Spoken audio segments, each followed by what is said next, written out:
Hey everybody, this is Nick Apostolidis. I play Leon in the recent RE2 remake, and you're listening to Hawaii's #1 podcast, the Kasanova Podcast.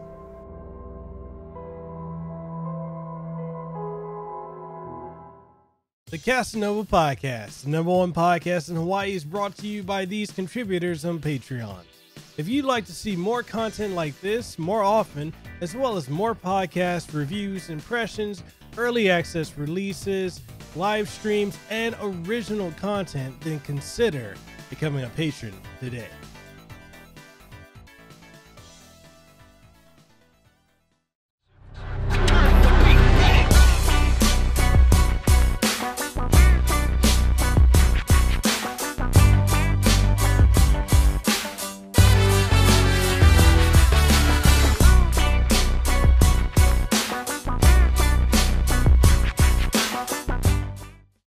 All right, and welcome everyone to another episode of Hawaii's #1 podcast, the Kasanova Podcast.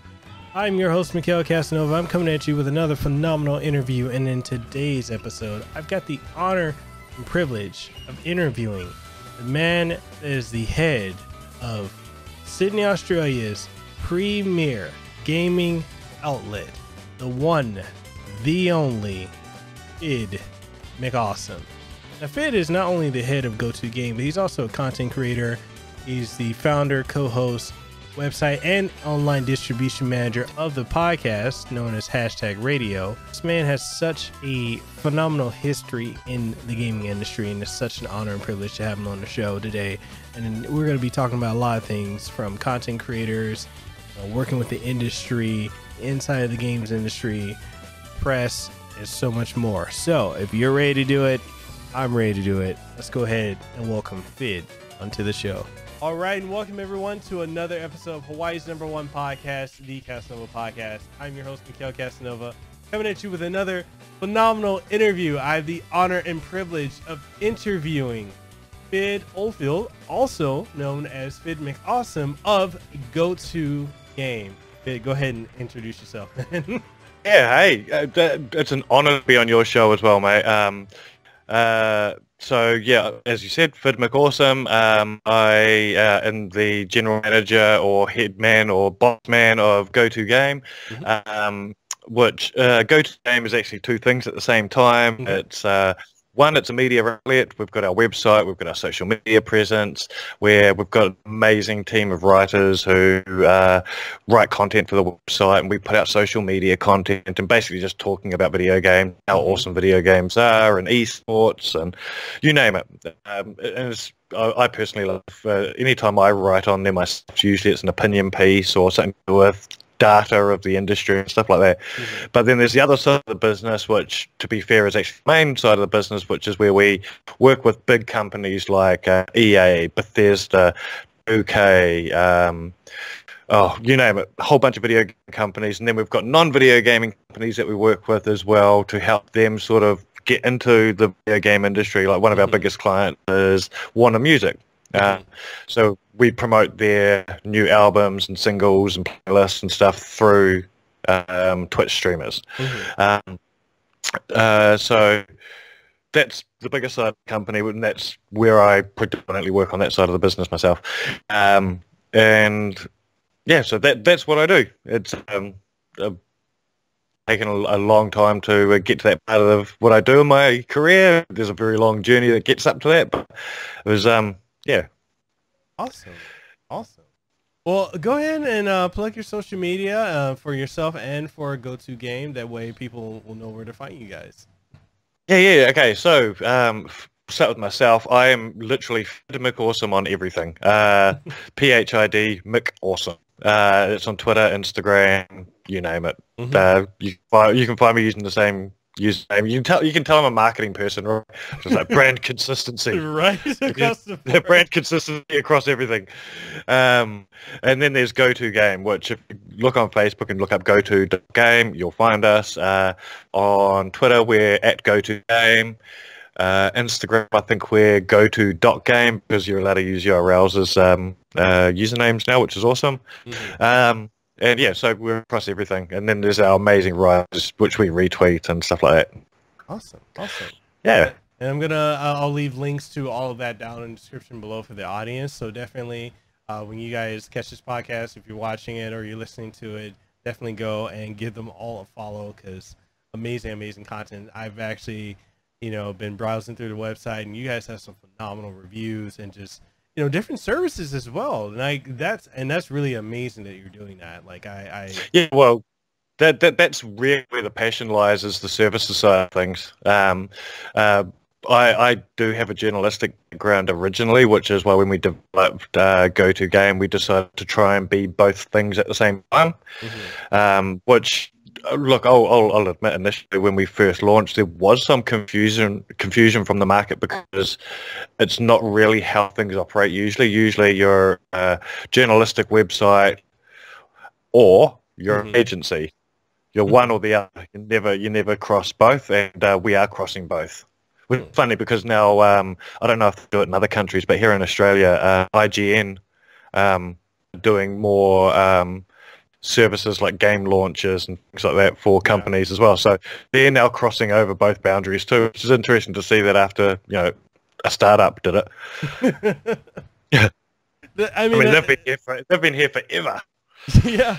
But I mean, if you think about it, like, that's usually how it goes. Like, you will take, someone that will come up with an original idea or a concept or an improved way of doing something, and the next thing you know, someone bigger is going to take it and then start doing the same thing. Say, "Oh yeah, we did first." No, you didn't. Yeah, but I mean, I don't take it as any insult. I've got really good friends that work at IGN. It's the same with other agencies that do similar things to us as well. We launched GoTo Game 3.5 years ago, I think it was now, and not long afterwards, there were other agencies that launched in Australia. We were probably the first dedicated agency that looked after end-to-end marketing for video games. So that's not just PR. We do PR, we do influencer management, we do launch campaigns, we do social media management. So completely end-to-end. You name it, we can do it. And other agencies then, either traditional PR agencies, sort of expanded into that. Like a good example is OV, who are a traditional marketing company, got into gaming. Then friends of mine went and started their own companies very similar to what we did, and I don't take an umbrage at all. It's a big enough industry for all of us to play in. And that's one of the things I've noticed too, is like, and I'm very glad you said that, like, how the industry is huge enough for everyone to be able to play in the field. And and I feel like that stretches not only in the work that you do, but also with content creators, with streamers, Definitely with reviewers. And I was actually talking to one of my Xavier Woods or Austin Creed from Up Up Down Down. I was actually I love that dude. I was actually, because we just had WWE a live event recently, last night actually, or yesterday by the time this goes up. Actually happened out here in Honolulu, and then after the show, I got to hang out with him, and we were playing Tekken and Soul Calibur, and we were talking about that, and we brought, I was asking him for advice, because I'm a content creator. I'm nowhere near what he's at, his 2 million subscribers, but I was asking him like some advice as to like how to make streaming and content creating more engaging. What do I need to compete against? And he's like, we're not really competing against one another. There's a lot of room for, he says, more than enough room for everybody. It's just everyone. Oh, definitely. They need to find their niche and figure out what it is that they want to do going forward. He said, but other than that, he said, have fun. There's more than enough room. And it's kind of interesting. Exactly. When I talk to other content creators, smaller ones than myself, they have this misconception that there's competition. I'm like, there's not. There's really not. No, exactly right. And so this, I find it really interesting as well, is I came from, traditionally, when I first left school, I went and studied radio and went and worked in radio. So I was in traditional broadcasting, and back in traditional broadcasting, and they still do it to this day, right, is you're trying to appeal to the biggest market possible. So everything you're putting out there is very broad. You're trying to get from 18-year-olds to 40-year-olds who are all interested in this big blanket of content, and you're trying to get as many eyeballs as possible on your product. That there was for when we just a box sitting in the corner of the lounge that everybody was expected to get their entertainment from. We live in a completely different world now where we can be sitting in the lounge. My lovely wife and 2 kids all 4 of us can be sitting in the lounge, still talking to each other every now and then, but we're all getting our own individual entertainment, right? So my kids have got phones and tablets, laptops, and we're sitting there, and my wife's watching Southeast Asians build pools out in the middle of nowhere. I'm sitting there watching video game reviews on YouTube. One of my sons will be watching anime, and the other son might be watching Minecraft videos, right? So it's almost to the point where the more niche you are, the more successful you're going to be. And it's the same with podcasting too. So back in the day when I radio, I got into podcasting. And at one stage we had, I think it was 4 or 5 podcasts going out a week. So we did one show which was covering video games, tech, social media, like everything, right? And that was a very broad podcast. But then we decided to expand on it because the show was 1 hour long, and in 1 hour you don't have a lot of time to get into the nitty gritty. So we decided we'd keep that 1 hour show because we had a deal where they got put out on radio as well. So we couldn't just pull the pin on it. But what we did do is we started doing almost companion podcasts to that, which focus specifically on different genres. So we had a social media podcast, we had a tech podcast, and we had a video games podcast. And what we then found really interesting was while the main podcast did really well, we started getting bigger numbers for the specialty podcasts. And it's because people have very focused interests that they just want to hear about. And then we did another experiment where, because our video game podcast was doing well, and I personally am a retro game collector, I thought, well, why don't, instead of just doing a video game podcast, why don't I put that niche even narrower and do a retro gaming podcast, which is a good friend of mine. We launched that, and it was literally talking about everything from the 70s right up until the late 90s, I think, was our cutoff. And the numbers of that were even bigger than the gaming podcast. So it was very much a case of niche. Further you bring that cone in of what you're talking about, niche is definitely the new broad, right? Yeah. So Yeah.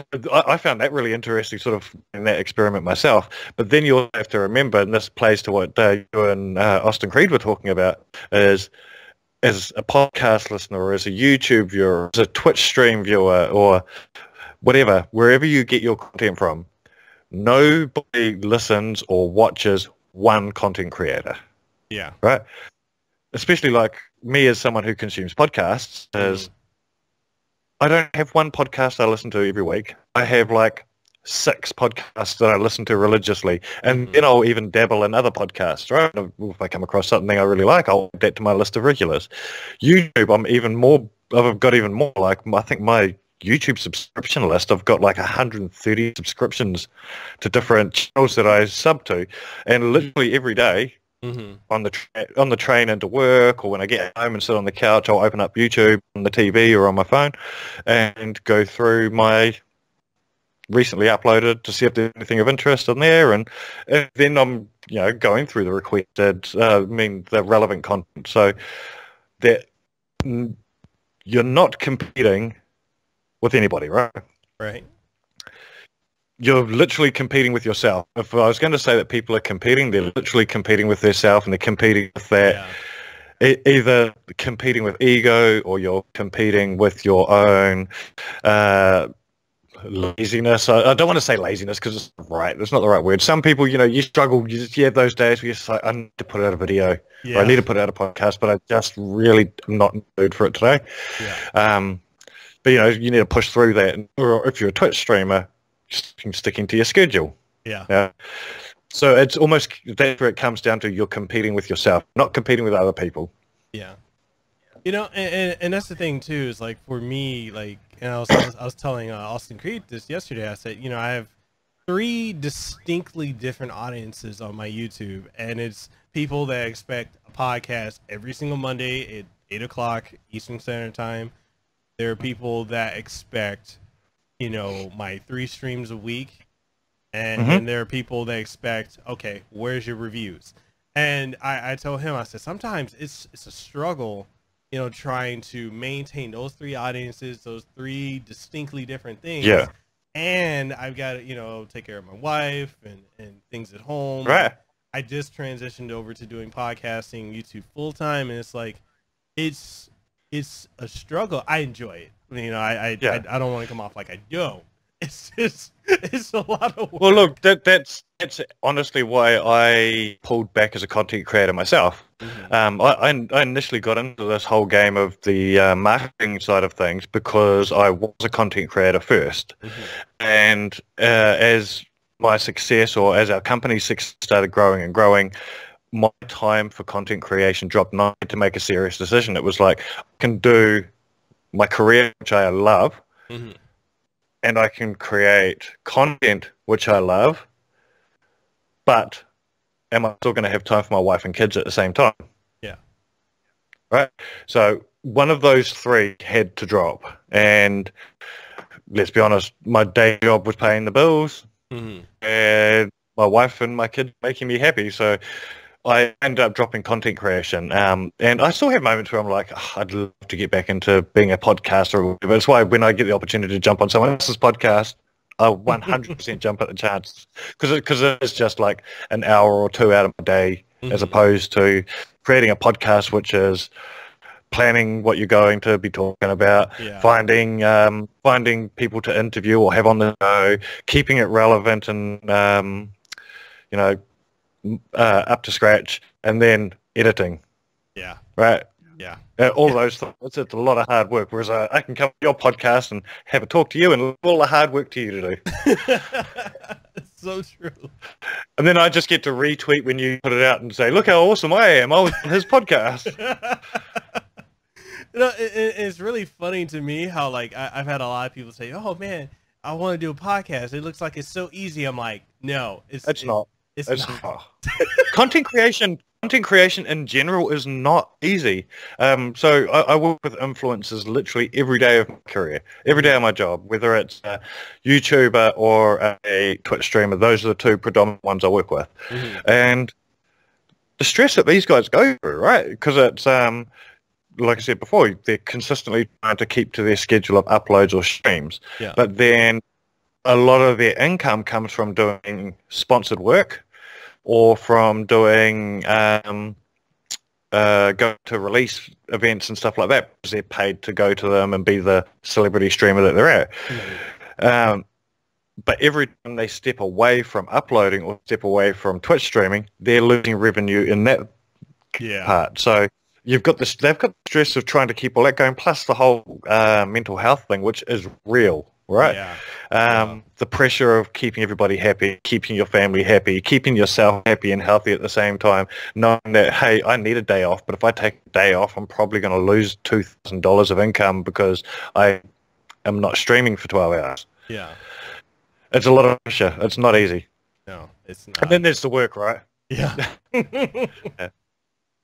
and it's funny too, like, because I was trying to explain that to one of my friends who was thinking, oh man, all you do is play video games and you get free codes sent all the time. I'm like, you don't understand that when you get codes from game companies, you get products sent to you, there's an agreement between you. It's either written or it's it's spoken that, hey, we're gonna provide this. I'm like, it's like any business, transaction. We're gonna provide this. You're gonna provide us with a result, and then we'll go from there. And it's like, yeah, I work with various game companies. I get codes, and as a small creator, to me it's like humbling. I'm like, I never thought I'd be able to work with the gaming industry. Oh, dude, I remember the first time I was ever invited to an event, and it was Xbox invited us to. We were actually. This is my humble brag here. Go for it. Myself, my wife, and my partner, who we used to do the show with back in the day, we were the first in the world to officially play the Xbox One at an event. Wow. Because the first country in the world to ever have it on display is New Zealand. Mm-hmm. And Xbox invited us along, and we were the first in the building, so we got to jump on it first. Wow. Yeah, Holy and crap. but being humbled as being, these small content creators had a podcast and a radio show, being invited by Xbox to do this thing. It was very humbling, and we were, like, still to this day, I've got friends at Xbox or who used to work at Xbox at that stage. We're still really good friends with them. And that was probably, I think as content creators get bigger, they have to remember those humbling moments as well. Yeah. Yeah. And it's like, I was that smaller person, and I can give them love. Yeah. And advice. Yeah. I mean, definitely, like, the biggest, like, this year, I think this year alone for me as a content creator, in my third year being a YouTuber and reviewing games, it's probably the biggest year I've ever had, because, I got flown to LA to go to E3, and it was the first time I've ever, shout out. Was that your first E3? My first one ever. Oh, mate, and I tell everybody about E3 when they ask me what E3 is like. So, you know what you've got in your head of what you think E3 is like? And they're like, yeah, it's exactly that. Yeah. It is. Yeah, it's actually one of the events that I go to a lot of events. Mm-hmm. E3 is literally the only one where I think lives up to the hype of what you expect it to be. Yeah. There's so many people, there's so much to look at, so much to do. Like, to be honest, I struggle to get everything in at E3, right? Yeah. Yeah. Anyway, continue with your story. No, because it's just one of those things. Like when I went to E3, and and again, I have to thank PDP for sending me there.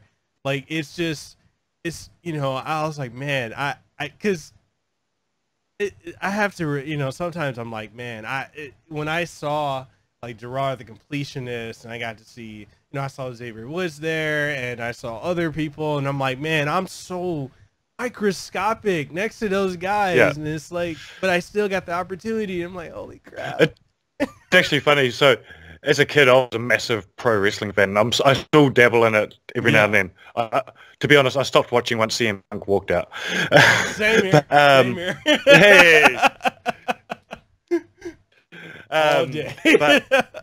But it was funny because my first E3 was Xavier Woods' first E3 as well. Mm-hmm. And that was the first time I saw him at E3 as well. So there we go. I believe it was at the 2K booth. Ooh. Yeah. I think he was there promoting, because this is for Up, Up, Down, Down. Yeah. So I'm pretty sure he was there promoting the new WWE 2K game. Yeah, and it's like, one of the things I told other content creators, I'm like, you've got to at least once go to E3. Because it's one of those things where it's like watching it on YouTube versus being there, completely different. So I've got a question for you. I'm going to interview you now. What is your opinion on the change of E3? Like, where the direction they're looking at taking it? In the sense of allowing more of the public into it, or? Well, you saw the recent announcement last week, right?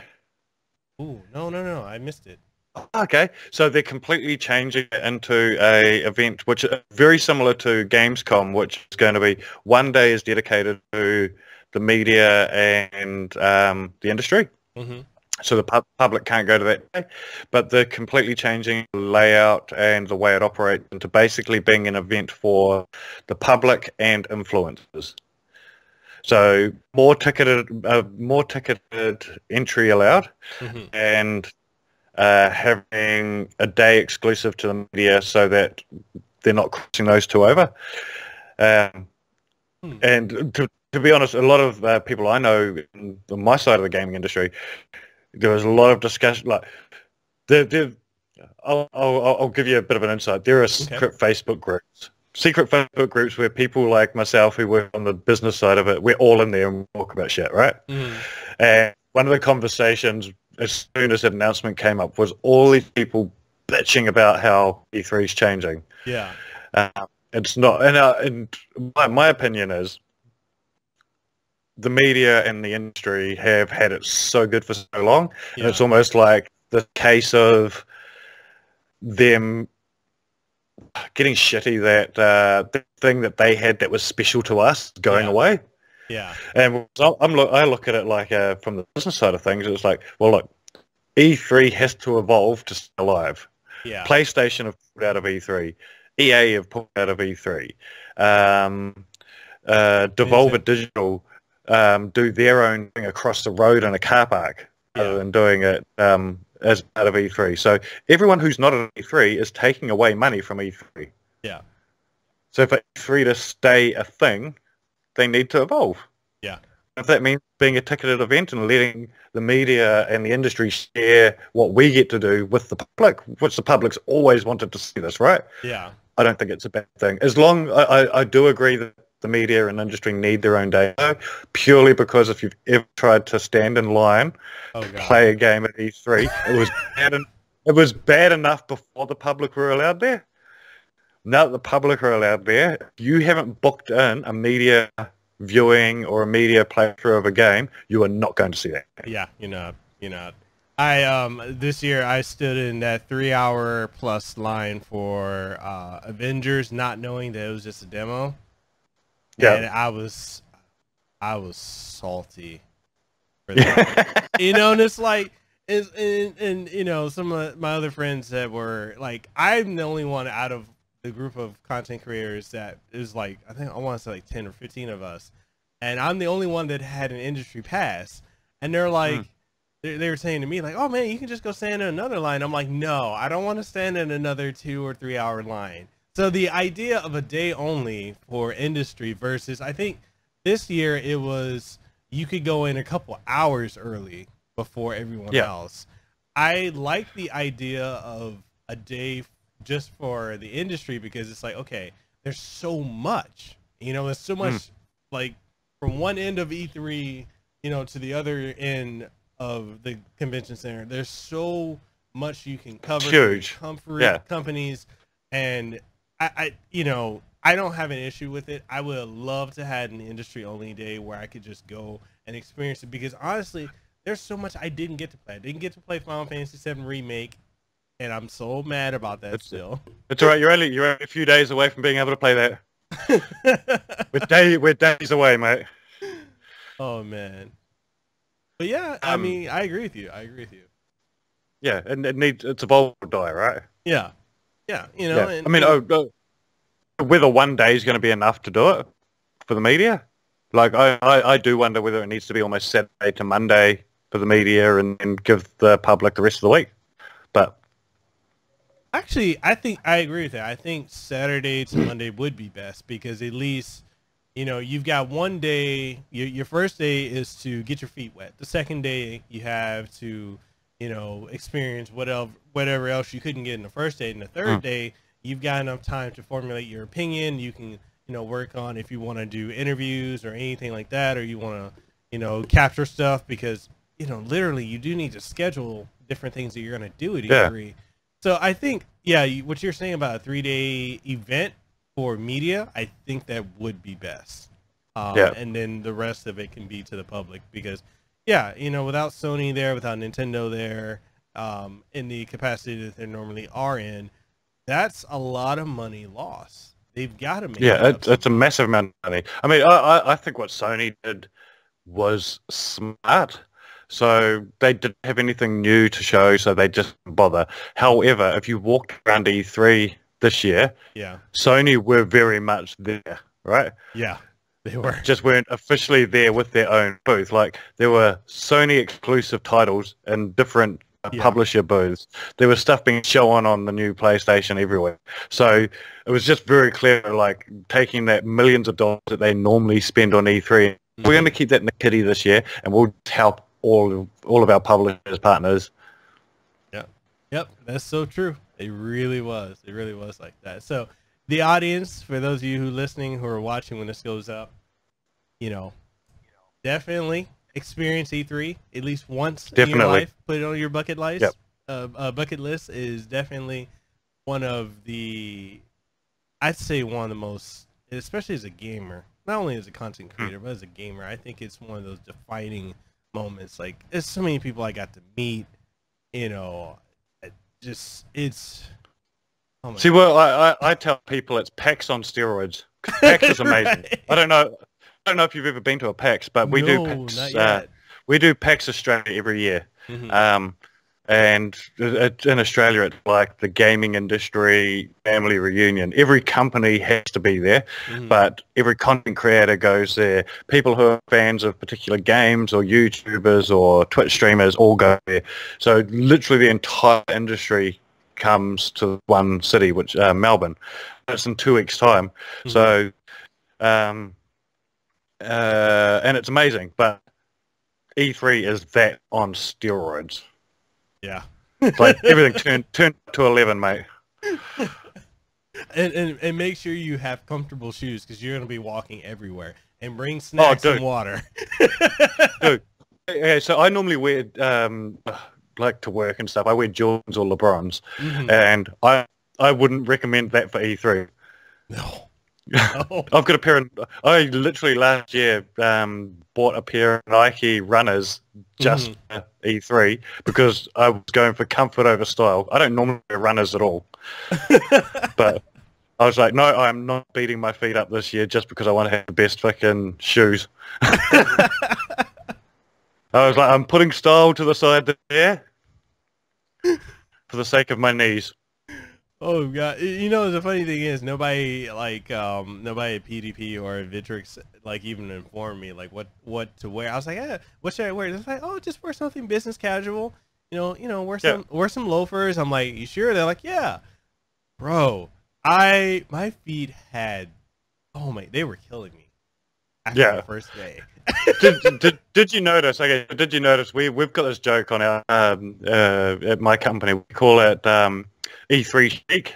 Yeah. And it's like E3 business chic. And if you go to the parties after E3, because that's where most of the business gets done at E3 as well as at the parties, every white guy in the business is wearing a pair of jeans, a gaming t-shirt, and a blazer. Yeah. I saw that. And it's hilarious because everyone's wearing it. And a couple of years ago, it was skinny jeans. Yeah, skinny jeans, t-shirt, and blazer. Oh god. It was actually one of my staff. Actually, last time I went to E3, he actually DM'd me a meme he put together. He goes, "Oh, is it okay if I tweet this?" And it was the E3 starter pack, and it had literally skinny jeans, blazer, gaming t-shirt, and stack of business cards. I think it was, and I was standing there at a party when he sent this through to me with me, and I think it was 3 friends of mine. The Australian and this might be a secret actually, but I'm going to say it anyway. The Australian and the New Zealand gaming industry have this secret rooftop party at E3 every year. Oh. Right, so I'm not going to say where it is, but they have this rooftop party every year, and it's just people from the Australian and New Zealand gaming industry there. It's awesome. But so me and 3 or 4 of my friends were standing there, and I got someone to take a photo of us so I could send back to my colleague because literally all of us were wearing exactly what was on that meme. All of us, jeans, t-shirt, blazer. Oh. The irony, and I said, yep, tweet it. Because I don't think most people understand until you go to E3, you'll see it. It's everywhere. It's literally all over E3. Oh, because you want to look business, but you also want to look, Yeah. Yeah, you're casual at the same time. So I got to ask you, because this is something that I've come to notice, but the audience may not be aware of it, but would you say that the industry, as big as it is, but as big as it is, it's very small? Like, yeah, definitely. So while there are, how would you put this? So I'll use Australia as my reference point. That's where I am. Is financially the industry is huge. Because when it comes to gaming, especially casual gamers, so these are the guys that aren't watching Twitch, they're not watching YouTube videos, they're the guys and girls who get home from work, have dinner, and sit down and play video games for the rest of the night. That's your casual gamer, right? Millions of those. that's where all the money comes from, mainly is those guys. Your hardcore gamers, though, they're the ones that the one title they play, they stream it, they watch Twitch, they watch YouTube videos, but they only watch Twitch and YouTube videos of those people, of the game, or people that play the game. And that core of the hardcore and people in the industry and all that sort of thing, that is small. Yeah. So it's sort of like your nucleus, if you want to look at it, of the entire industry. So there's only a handful of businesses, like agencies and specialists, on the marketing side of things, very small amount of those. Then there's only a small amount of big AAA publishers. And then there's only a small amount of big YouTubers and big Twitch streamers, and then you've got your mid-tier sort of popularity, and then you've got your smaller tier sort of entry-level guys as well. But it's sort of, like I said, your nucleus that sort of comes out and comes out and comes out. So that nucleus, very small, and everybody knows everyone. Yeah. Everyone knows everyone. It's one of the things too. Like I've been telling smaller content creators that have been asking me, like, you know, how do you work with the industry? Who do you reach out to? How do you conduct yourself? I said, first off, your social media presence should be, I mean, you can be yourself to an extent. Just don't be too wild and rambunctious, because if you rub, I said, especially too, be very, you know, considerate of the industry people that you are working with or who are talking to you, because you don't want to burn a bridge. Because I feel like, and I think I've seen this too, you burn one bridge, word gets around. Oh, 100% it does. So I've got a story to tell, but I want to be very careful how I tell the story. We can always edit it out. Yeah, I'm not going to use names at all, and I'm just going to be very careful not to use situations or anything, because I don't want it to highlight a person or anything. But we have had content creators that have done amazing work. We've worked with different brands and have created amazing work and stuff like that, and then have just done something really dumb. Like, I'm talking really dumb, and we've had to go, okay, we're going to step back from you for a while. And then somebody else come to me and say, hey, this person here has approached me about doing some work. What do you think of them? I know you worked with them on X brand. I was like, oh yeah, I did work with them. They were amazing, really reliable. But before you go ahead, you need to know this. Yeah. And it's not because I'm trying to burn that person. It's because I think everybody needs to know if that person is reliable, if they've got a past, if they've said some horrendous shit on Twitter in the past or something like that. Yeah. And that's a big one. If I was going to give anybody advice, is be careful what you say on Twitter. You can be yourself. You can be funny. You can be edgy to a certain degree.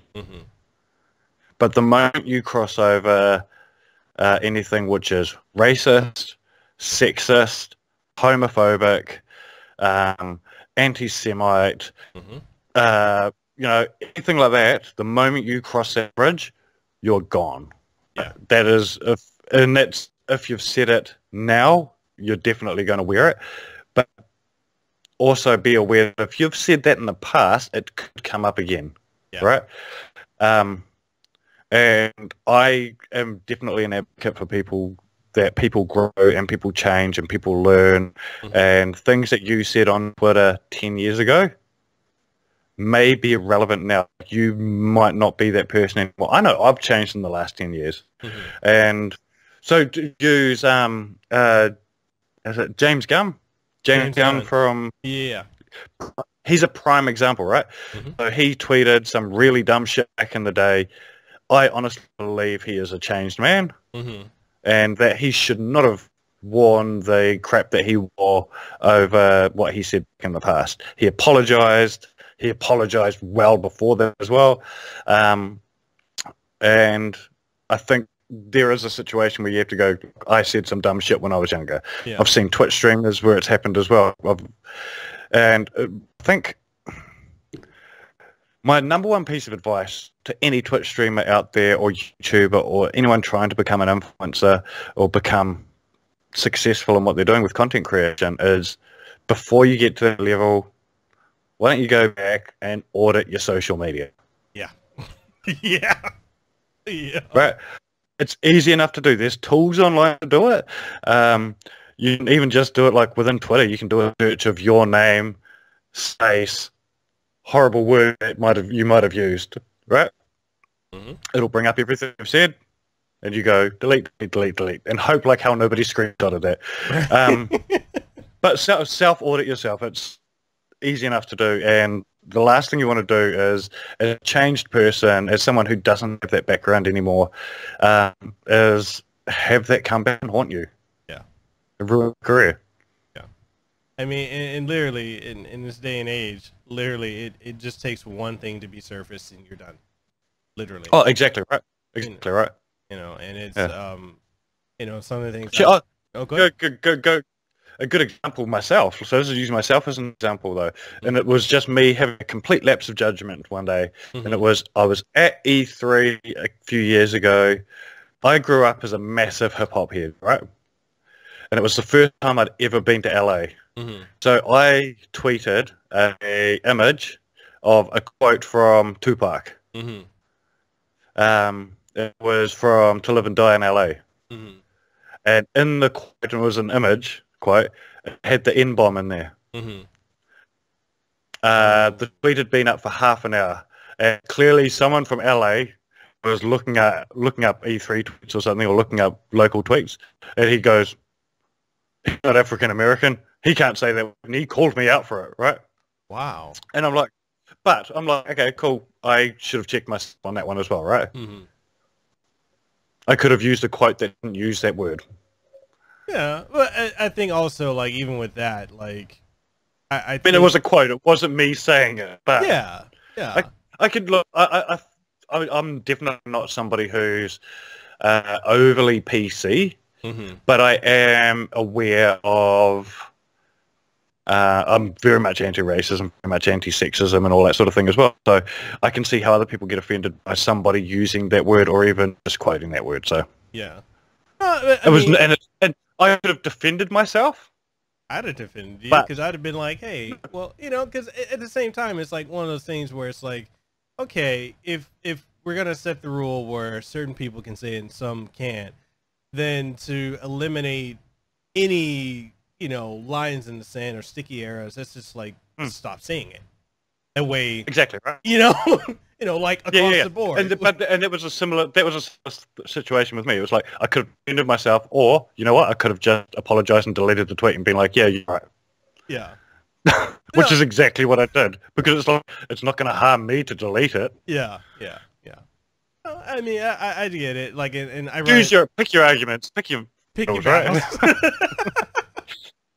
No, like I you know, that's one of the things. Like I definitely try to tell people, you know, some people that I guess I'm coaching. I didn't know I was coaching people, and so they're like, hey, I need you to go over, what do you think of this? And if I put out this tweet or I put out this post, and I'm like, first off, stop bashing companies in the gaming industry. Oh my God, don't do that.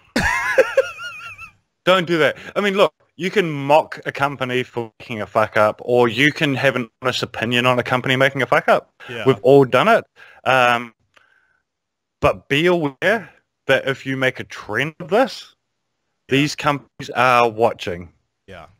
Right. So it became very popular the start of this year, end of last year, to mock Bethesda for Fallout 76, or to mock EA.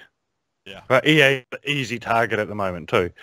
But look, if you plan on doing anything with them for Apex Legends or whatever, not going to happen if you're going to spend half your time on Twitter tweeting EA memes. Yeah. Those are what you send to your mates on a private message is just right. Yeah. No, because I see it so much, like people like, oh, like, you know, this company, like I know one of them, especially with the people who are Nintendo Switch only players, like their whole thing is if a game doesn't come to the Switch, they say no Switch, no buy, and then they'll tweet at the company and they'll make all these posts, and then wonder why if they reach out to another company, why the company won't work with them. I'm like, have you seen some of the stuff you've done online? Yeah, right. Like, there's a reason why they're not reaching out to you, is because you talk shit about one of the other games. right? I've actually heard it where they've been like, yeah, but I talked shit about the game, not the game that came out on Switch. Yeah, but it's their game. There's one that happened recently, because I recently reviewed Ni no Kuni for the Switch. Bandai Namco sent me a code for it, and I know this one YouTube channel, like, I'm not gonna name their name to get them any trouble. We're not naming a show here. Yeah. But you know, a certain Nintendo channel put out they're very authoritative in a sense. Like, they have a large following, so if they put out something, it'll make waves. And they put out this video, and you've probably seen it, where they talked about it had all these glitches, it wasn't working, it froze up, all these audio issues. And the thing is, I have the game and I'm playing, I'm like, I'm not getting this at all. I tried it on multiple Switches. I'm like, okay, this isn't happening for me. And then I knew about 20, 30 other people that had the game too. I asked them, and they're way bigger content creators. And they're like, we're not running into this issue. And then they put out, and then they had the clickbait thumbnail on the video. It's like the thumbnail with the circle and the big red arrow. And... yeah. And they put that out, and then they like, in that week, you could stream Ni no Kuni. You couldn't review it, but you could stream it up to the 3rd chapter. And I started streaming it. My wife, she also got a review code because she reviews games too, so she was streaming it. And we had this large influx of viewers just coming in, like, asking, are you running into any glitches? Are you having this? And then we thought that was strange. And then other people we know that were reviewing it got the game, and they were running into the same issue. And then I started talking to the PR at Bandai Namco, and I'm like, hey, you know, we're getting asked this question a lot, like, but we don't know anyone who's run into this issue. And they're like, they're the only ones that said this issue happened. And it's like, it was so bad. And I don't want to say that this channel, these creators, you know, did something less than ideal with it kind of came off like they were using an emulator for the PS3 version, because I understand that controversy creates clicks. Yep. But it came off like it was run on an emulator to get those glitches. And then also it was funny how within 2 to 3 days of that video being out, and then people calling them out, like their own audience, like, hey, I went to this other person's stream and they said they're not having this issue. Then they put out a retraction video saying that, oh, it was an isolated issue. And I'm thinking to myself, you should have, like, okay, I understand how a lot of content creators like to bash journalists left and right. And it's like, 100%. It is so funny because it's like, you can't bash journalists saying that they don't take the time to do their due diligence when it comes to reviewing games, when you do the same thing you're accusing them of doing. And then you're trying to cover yourself. It doesn't work that way. Yeah, look, hey, the only time I will say it's okay to bash a journalist is when they're straight up plagiarizing a YouTuber's work. Yeah. That was a fair call. Yeah, that one, I knew that journalist that did that to that content creator, because he also did that to me, and I didn't get any type of it's so funny because I tried to talk to other YouTubers that were in his clique before he joined IGN, and they all told me to be quiet. But there's a video that I put up, and a day later he put up the same type of video, and I still have the DMs where he's asking me all the different questions. It was basically a Nintendo Switch fight stick video, and he's asking me like, oh, what are the components, what are the buttons, how do you do this, how do you do that? And it's like, wow, I kind of wish I went more public with mine. I'm like, wow, I'm kind of jealous of Boomstick Gaming. Oh, you got such a boost. I could have used that anyway. Yeah, but how well did it end for him?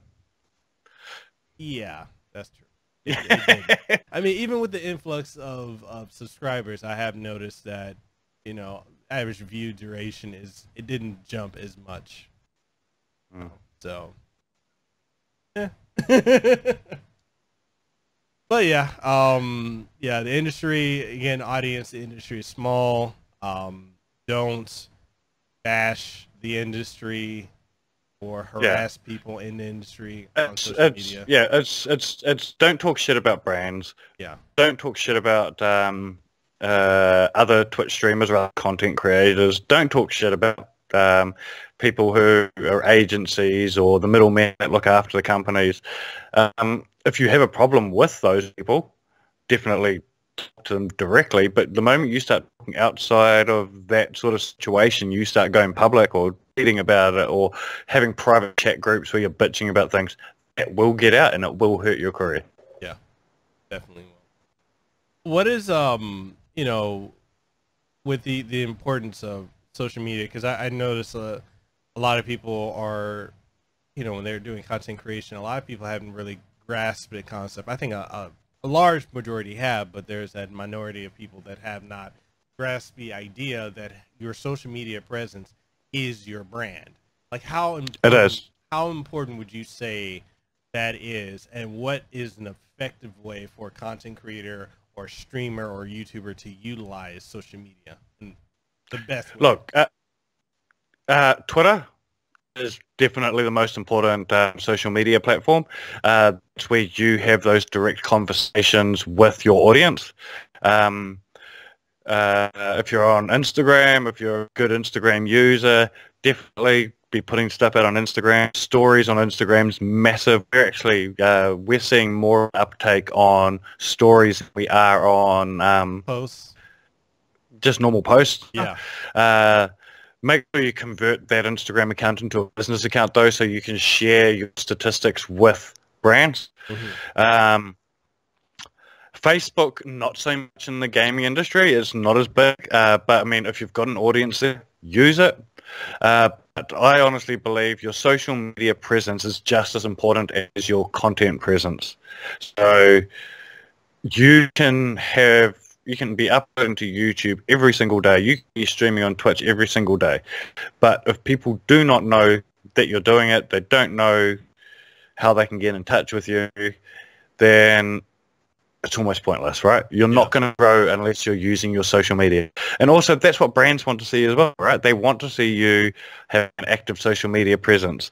I was literally having a conversation with someone just the other day, and what I said to her was, one, exactly what I just said, that your social media is just as important.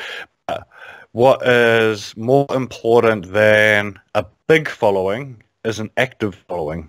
Mm-hmm.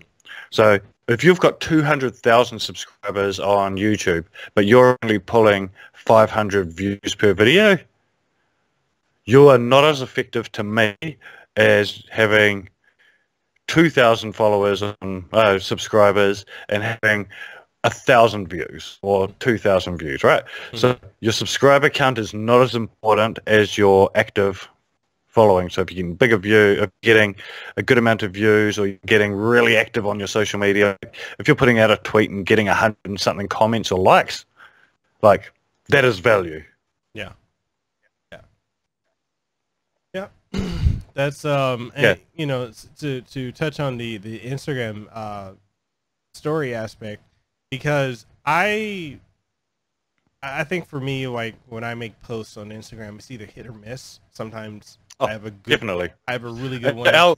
The algorithm on Instagram at the moment is fucked too. Yeah, it's like it's so hard to make a dent on there at the moment.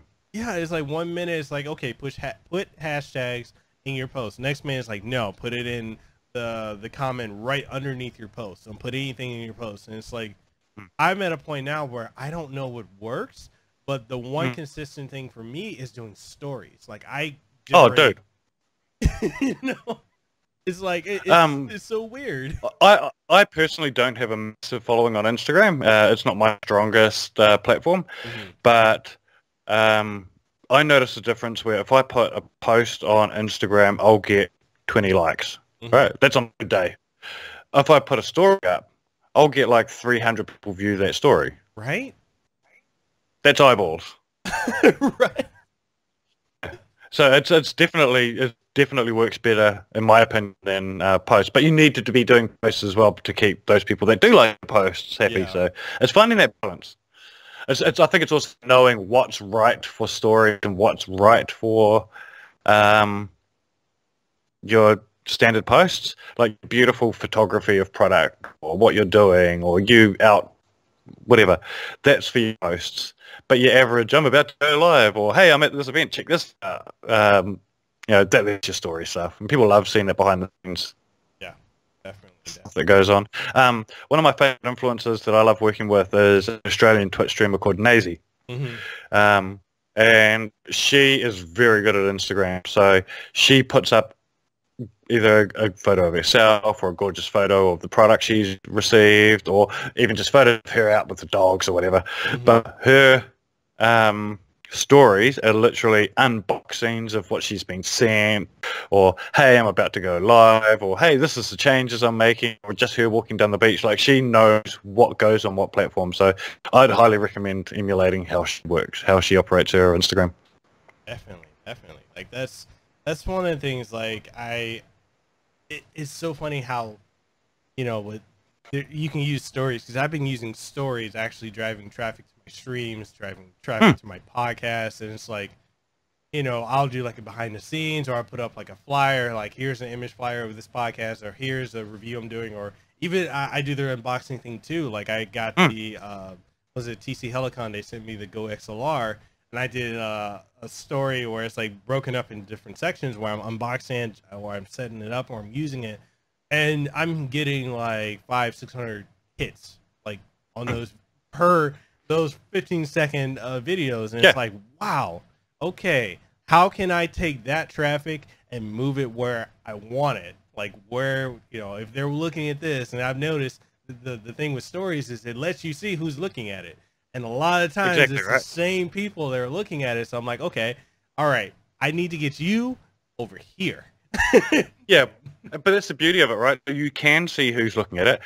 So you can start catering what you put up there to those people. So if you know what those people are into, you can start doing that research. It's the same as what we do on the business side of things, where we call it big data, or we use data as a way of knowing what our audiences are looking for.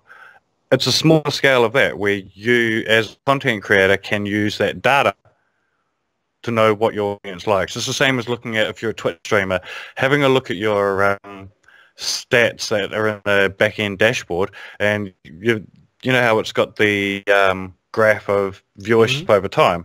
It's right. Okay, think about when you've peaked up, but you suddenly dropped. What did you do there? Because whatever you did there turned a lot of people away. Did you change games then? Did you do something horrific? Did you stop doing something? Whatever you did there affected your stream. So have a think about, like, being able to look at that data and think about what you did. Massively of value. But then, look, if you peak, shit, what happened then?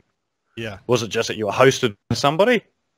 Or was it because you did something and somebody shared a clip on Twitter and that was hilarious? So you maybe need to be doing that.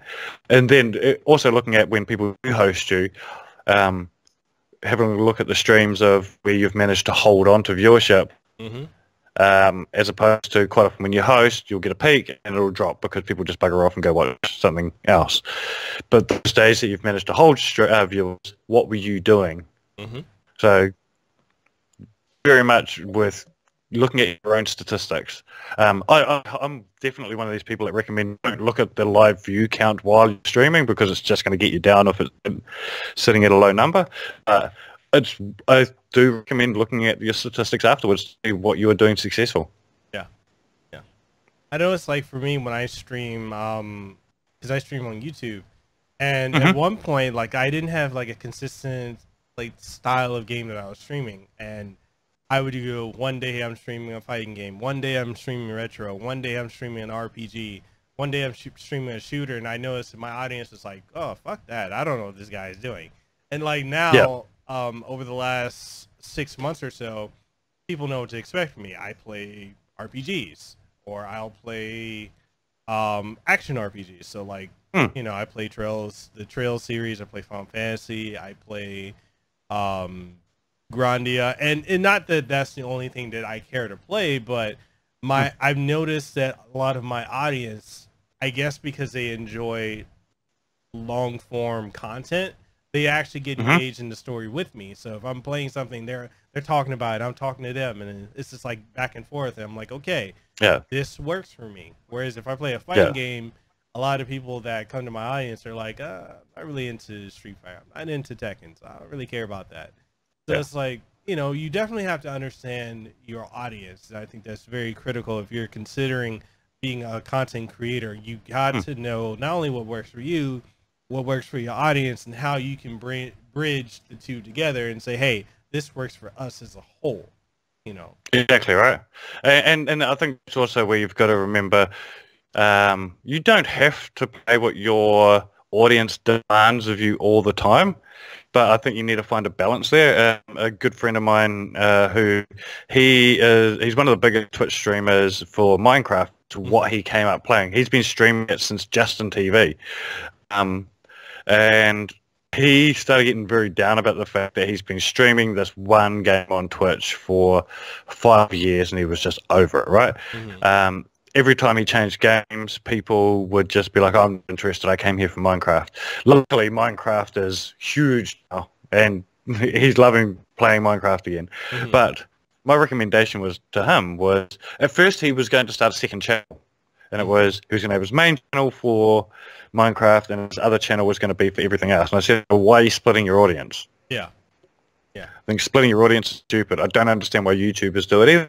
Like, you get some people that are like, here's my gaming channel and here's my channel. Why don't you can do it on the same channel, dude? Just set up your channel in a nice way that you've got your categories and your playlists sorted.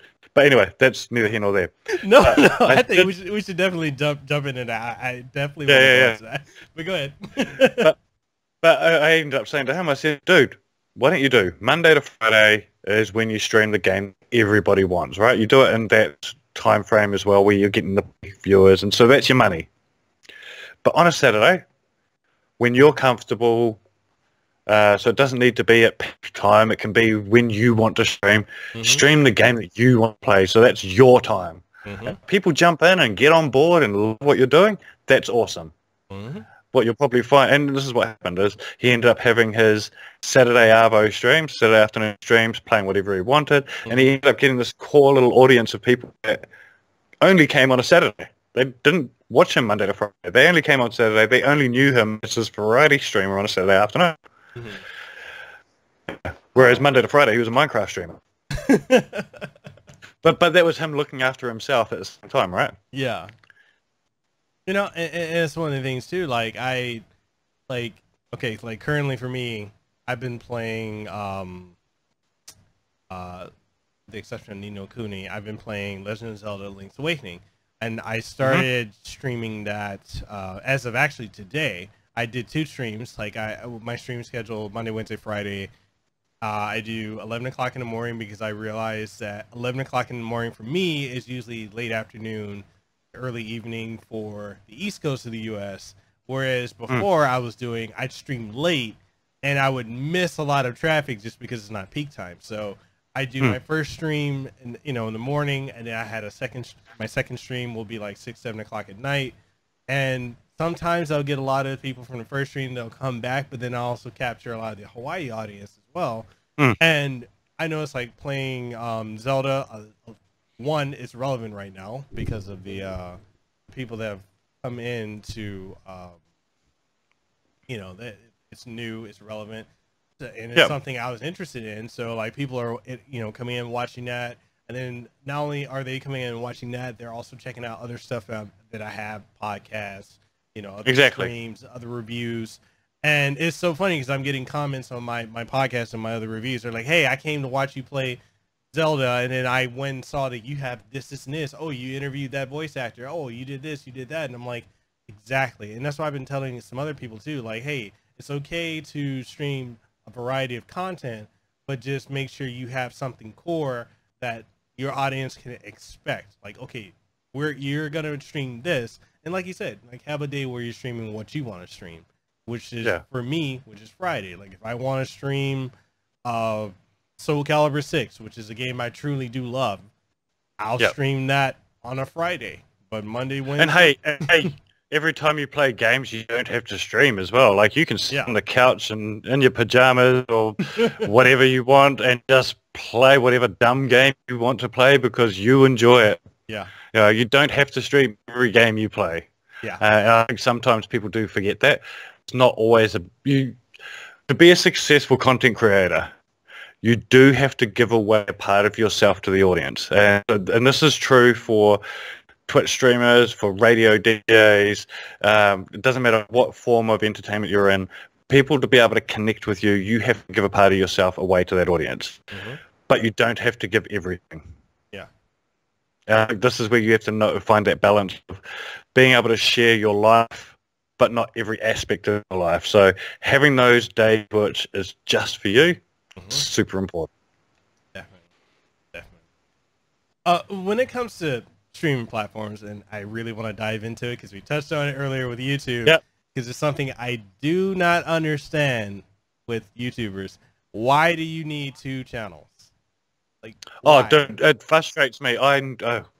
There's actually I've got 2 stories here, but go for it. It frustrates me where I've got influencers that I work with. Luckily, they've been successful with doing it, where they've split their audiences and both have worked, but they were very big YouTubers. But I've seen with other YouTubers where they do split their audience and they've got 2 completely distinct, different audiences and they do not cross over. And I just don't understand. I personally, and I don't have the answer for you on this, is why you have both those audiences in the same YouTube account, and rather than having 2 million subscribers over here and 1 million over here, you've 3 million on the one channel. Yeah. Right?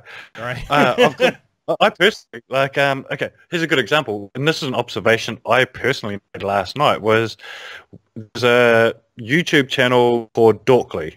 Have you ever come across them? Yeah, I have. They make amazing content. I first came across them when they were doing the retro machinima comedy bits, but I don't watch that stuff anymore. They do podcasts, they do retro machinima still, and what I watch is the today in nerd history stuff. So they've got 3 or 4 distinct different video styles that they do. But because they've got their channel set up so beautifully, where you go to their channel, they've got it in playlists, or if you want to see everything, you just click the videos button, right? Uploads. You can see everything they've uploaded. But because I've got it set up, the only thing I watch is the Today in Nerd History stuff. I can see their other stuff, and if there's of interest, I might look it. But they've got their 3 things. They've got 3 different audiences, and they haven't had to split up accounts. I don't understand it. I would love someone to give me insight into why people do it. I've asked before, and I've sort of just got the, because I want to do something different. Why do you do something different on your same account? Right? You know, and I've heard, I've seen a lot of YouTubers, and I've actually been talking to one of my friends, Gamer Thumb TV, really good friend of mine, and him and I were talking because we keep seeing this all the time, where it's like there are YouTubers that are saying that if you do streaming on your YouTube channel, it kills your channel off. Oh, see, I'm just knocking things over. Never mind me. But yeah, so we're seeing video. People are making videos saying, "Oh, you stream, it's gonna kill your channel." I stream, and it's actually grown my channel. I went from all right. I started this year at 1,000 subscribers. It's now September. I've got over 11,000. I'm on my way to 12,000. He went from, I want to say 10,000 to now he's at almost 50,000 subscribers. And we're like, we're not seeing that negative aspect. And so, I think YouTube have gotten their algorithm right finally. But the other thing, and we're starting to see a resurgence of YouTube as well. So a year, maybe 2 years ago, we saw the adpocalypse thing go down, and there was a mass exodus from YouTube. Like Twitch massively capitalized on it. If Mixer had their shit together, they could have capitalized as well. But Twitch massively capitalized. Like YouTubers were dropping the platform like you wouldn't believe to go over to Twitch because they could make money over there. They'd have to build up their account because generally speaking, YouTube viewers are not Twitch viewers. Mm-hmm. So moving platforms doesn't mean your audience is going to follow you. Yeah. So you are going to have to expect that you're going to have to build from scratch. But if you're doing a great job, you can rebuild from scratch and start earning money almost straight away. But yeah, in recent times, we are seeing a resurgence. Like literally in the last 6 months, we're seeing those YouTubers getting those views back. The live streaming is actually working. Their subscribers are now getting notified that they're going live, which for some reason wasn't working for a long time. Yeah. So yeah, YouTube is very much another avenue at the moment that people are taking seriously. The other one, which is really interesting, and I don't know, I haven't seen the stats for America yet, or for your part of the world, but here in Australia and in New Zealand, Facebook Live, Facebook Gaming is blowing up. See, I only know one person from Hawaii that's doing Facebook Gaming, and he's had like 10,000 followers on Facebook Gaming. He goes by Gutter Magic, and he plays Apex Legends and Gears and all that. And it's like, I asked him because he's like, yeah, I left Twitch and I went to Facebook Gaming. He says it's really, really good, and I'm like, really, Facebook and gaming? Like, so do you know why it works though? No, not it's really. Because Facebook is actually tapping into that market, as I said earlier, Twitch and YouTube don't have. So Twitch and YouTube very much have the hardcore gaming market. But Facebook has everybody, right? Yeah. Everybody's on Facebook. So they are getting that casual audience, that casual gaming audience who they sit on the couch and they just scroll through memes and terrible Facebook updates from their mum and their cousin who's complaining about whatever and life really hard, and then they come across this live video of somebody playing video games and like, oh shit, I've never watched somebody play live video games before, and they sit there and they watch it and they get into it, and they're managing to get that casual audience, which before YouTube and Twitch have struggled to get. Mixer struggles to get it as well. Mixer tried to get it with Ninja. Yeah. But they're not getting it. None of those platforms are getting the casual gamer. Facebook has figured it out. I still think they've got a lot of work to go, right? But they're doing a better job now than they did 2-3 years ago when they first wanted to get into gaming. And it's very interesting to watch at the moment. It's as a platform that us as the gaming industry are taking seriously. We're watching it. So, I guess with that being said, like, what games have you noticed do well with that? Like, I know Apex Legends does well, Gears does well, Fortnite does well on Facebook Gaming. Like, is there... Because I'm not sure if fighting games or if RPGs do well on it as well. Maybe not. Okay, so I have seen fighting games do really well on there. RPGs, look, I personally... I'm not an RPG fan myself, so I haven't noticed whether they're doing really well. But it does seem to be a really mixed bag. Sporting games seem to be doing really well. I come across a lot of NBA streams, a lot of Madden streams, so FIFA is huge on Facebook Gaming. But yeah, it's very much predominantly the top games, like your World of Warcraft, your Fortnite, Apex Legends. Okay. And so those, yeah. So, and I suppose it is the same sort of rules as whatever people are playing and really getting into at the moment is what people watch. But like I said, Facebook is very much in that casual gamer audience. So I think if you're going to look at investing your time into Facebook Gaming as a streaming platform, you need to be also keeping an eye on what average Joe is playing at home. Yeah. So if Gears is taking off as a game at home people are playing, then chances are they will watch that. Yeah. All right. One of the other questions I was curious to ask you is to get your opinion on is I see a lot of, like, I'm friends with Harris Heller, Ashley Cries, and you know they're stream coaches for Twitch, and they for Twitch streamers, and they have put out videos and they inform the audience like, hey, you know, you should build up your YouTube. That way you can build up your YouTube audience to go over to Twitch and watch your Twitch streams. And again, like, I get the idea of that, and I try to do that, but I have a very stubborn audience where they're like, if you're not on YouTube, I'm not going to watch you.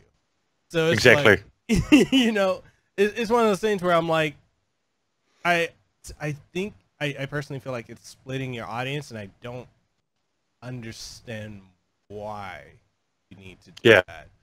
Look, I mean, if your audience is already in one channel, why bother going over to the other one? Yeah. I know of YouTubers who have been paid by Twitch to go to Twitch. Yeah. And that's a pretty good reason to go over if you're getting paid out of it. And it was interesting what they were doing was they would upload a video to YouTube, which would be like a quick 30-second video saying, hey, I'm just about to go live on Twitch. You can check me out at blah, blah, blah, blah, blah. Links in the description.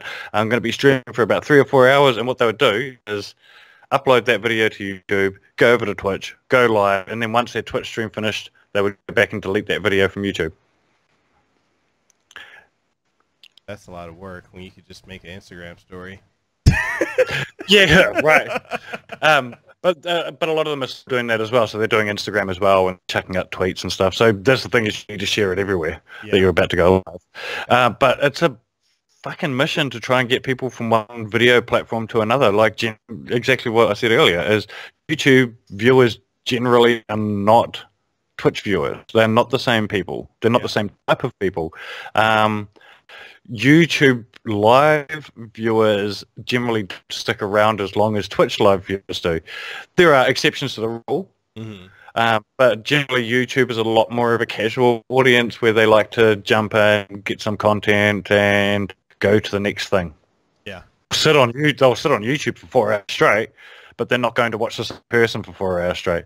Whereas Twitch has just got this unbelievable, and Mixer as well, unbelievable ability to be able to just, if you're the right personality, if you're the right streamer, be able to sit there and watch the same person for 3 hours. If you're an entertaining streamer, you don't have to be good at games. It's actually funny when I've explained what I do for a job to people, and they go, "Oh, I've always thought about being a Twitch streamer, but you know, I'm not good at games." I said, you don't need to be good at games. Some of my favorite Twitch streamers are not good at games. Like, they literally get views because people love watching how bad they are at games. It's just because they're entertaining. I will watch Twitch streamers that are terrible at games as long as they're entertaining. Right. And that's the thing. Like, you know, and I try to tell people when it comes to streaming, it's not just you playing the game. You are on camera. You need to have charisma. You need to have character, and you need to just be engaging. When you have an audience, even if you got one viewer, entertain that viewer. You entertain that viewer like it's like you've got a crowd full of viewers. Yeah. You talk to, like, this is what I've actually said to someone before. It's like, oh, I go live and I have like 5 viewers for the first half hour, and then maybe I'll end up with 10. I go, that's awesome. You can talk to all 5 of those. You can keep up with them. Sit there, entertain the shit out of those people. Because what happens is, if you are really good, they will talk about you, or they will share it and tell their friends to come in, and then so on, and so on, and so on, right? And that's how people grow. Yeah, it is. It really is. And it can be a hard slog, especially if you are used to having a bigger audience somewhere else, but it's worth putting in the effort. Yeah, it definitely. Yeah. I do. Just before you jump onto the next one, like you said about the stream coaches, I find stream coaching a really weird thing personally, because I don't think there's a secret recipe. Personally, I don't think there's a secret recipe that works. Each to their own. I agree with you. It's keep trying, like, it's this old adage of just keep throwing shit at the wall and see what sticks. Yeah. Yeah. It's because, you know, and I'm not trying to throw shade at my friends or others who do stream coaching. Oh, no, not at all, because I mean, some people do get benefit out of that as well. Yeah. It's just, like, when I look at it and I think about it sometimes, I'm like, you're kind of, these people are kind of like those life coaches. It's like you're spending. See, I'm not a big life coach person. Like Gary V is the biggest wanker on, in my opinion. I cannot stand him. And he's the person that everyone's quoting, and it's like, oh yeah, you need to listen to Gary V. Oh, you need to go to a Tony Robbins speaking event. Tony Robbins is another one, right? You got successful out of talking about being successful. You're not really successful at anything. You're successful at talking. Right? And it's like people pay you, they pay to go see you, and it's like there are times when what have you actually achieved, Tony? Right? And I think about it, like the people who are spending the money to do this stuff, and I have to ask myself sometimes, I'm like, what are you really getting from it? Like I know there's... I mean, look. Oh, go ahead. Look, if people are getting something out of it, I'm not going to bash people for getting something out of it. It's the same as religion, right? Yeah. If you are getting something out of it and it's not hurting anybody, go for it. Yeah. As long as it's not hurting anybody, you go for it and you be empowered. Yeah. But I think there's a lot of people out there, and it's the same, exactly the same. It's the same with religion. It's the same with motivational speakers. There's a lot of sharks out there as well. It really it's just be aware. Yeah, very much so. Yeah, it's dangerous to go alone. It really is. And I just like there's some. I'll give an example for myself. Like, I know people. And even my wife, she's a fan of this YouTuber, Nick Nimmin, and he gives a lot of YouTube tips and, what you should do, what you shouldn't do, and this and that. And then for me, I look at his videos, and I'm not trying to knock him at all. I think he has an audience that gains from that. I look at it and I'm like, okay, that's common sense. Okay, that doesn't apply to me. What kind of audience are you going after? All right, maybe. But for others, they're like just eating it up. And I'm like, okay. You're getting something from it, right? Yeah. As long as you're getting something. It's not my thing, but... Yeah. But, going back to what you said about there being a formula, it really is. It's literally, you find something and it works, go with it. Yeah. I mean, the only thing where I would say there's a formula is it's just some basics, right? Exactly what we've been through is work that social media, don't be a dickhead, and be consistent with what you're doing. Yeah.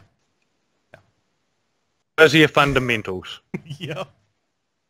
So, those are your 3 commandments. Thou shalt not be a fuckwit. Thou shalt tweet. And thou shalt be consistent. Thou shalt stick to your schedule. You should put that on a shirt. I would so buy that. The 3 commandments of Phid. Oh Lord. Oh man. So I gotta ask you. I know we've been running a little bit long, and I'm not trying to take. Hey, no, I literally just looked at the time and I was like, I can't believe we've gone this long. Like, it doesn't feel like we've gone this long. It's good. It really doesn't. It really doesn't. Good banter. Right. So one of the things like I want to ask about GoTo Game. So like, in your position as head of GoTo Game, like what is your day-to-day like? Like what is it like, in your position? Oh, okay. This is the thing I love about what I do is there is literally no 2 days that are ever the same. So what we do very much changes throughout the year, and throughout the week even. So like we're coming into September, October period, or October, November, which that there in this region is video game expo season. So it starts off with Tokyo Game Show in Japan. Then we have, generally we have the Armageddon Auckland Expo in New Zealand, which is the big pop culture and gaming expo. Then it's followed up by PAX Australia. So you've literally got, and then at the same time, you've also got Comic-Con happening here in Australia at the same time. So it's literally like event to event to event to event to event.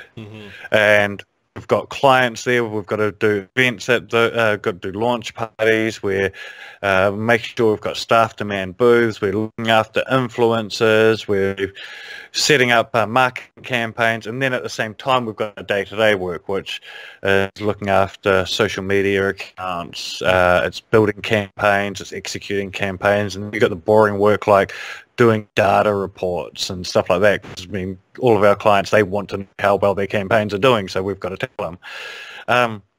But that's the stressful time of year, which is literally right now. But an average week, an average day, a lot of emails in the morning, talking to clients throughout the day about new campaigns or existing campaigns that are in channel, just giving updates on those.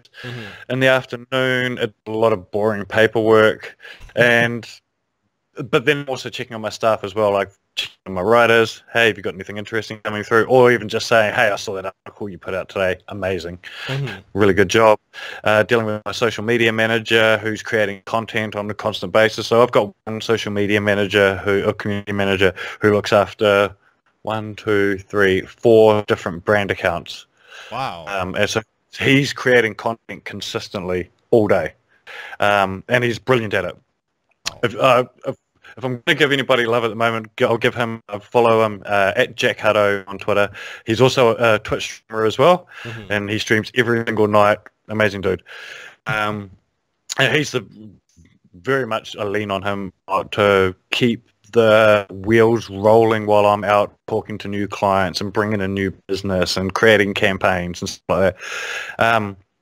Then there's the new business. I love bringing in new business. I love bringing in companies that aren't gaming companies as well. If I was going to use a really good example with say Warner Music. Warner Music have never explored the gaming audience. They have music that is targeted very much to that 18 to 35-year-old that is the average Twitch streamer. And they approached us to do campaigns for that audience. We recently did a really cool campaign doing the Australasian premiere of Skrillex's new video and new song. Wow. So it was an awesome campaign as well because we're literally only 2 people at my company knew who the client was, knew who the artist was, and knew what the song was going to be. We had to keep it so secret. It was so secretive that in the emails between myself and Warner Music, we weren't allowed to mention any names in the emails. So it was that secretive. Wow. Yeah, it was intensely secretive because everything that Skrillex has attempted to release in the last 12 months or so has been leaked. Wow. So he just hasn't released songs. He's just been like, well, fine, it's been leaked. I'm not releasing it anymore. Yeah. So he'd managed to keep this a secret right up until release day, which posed us a very challenging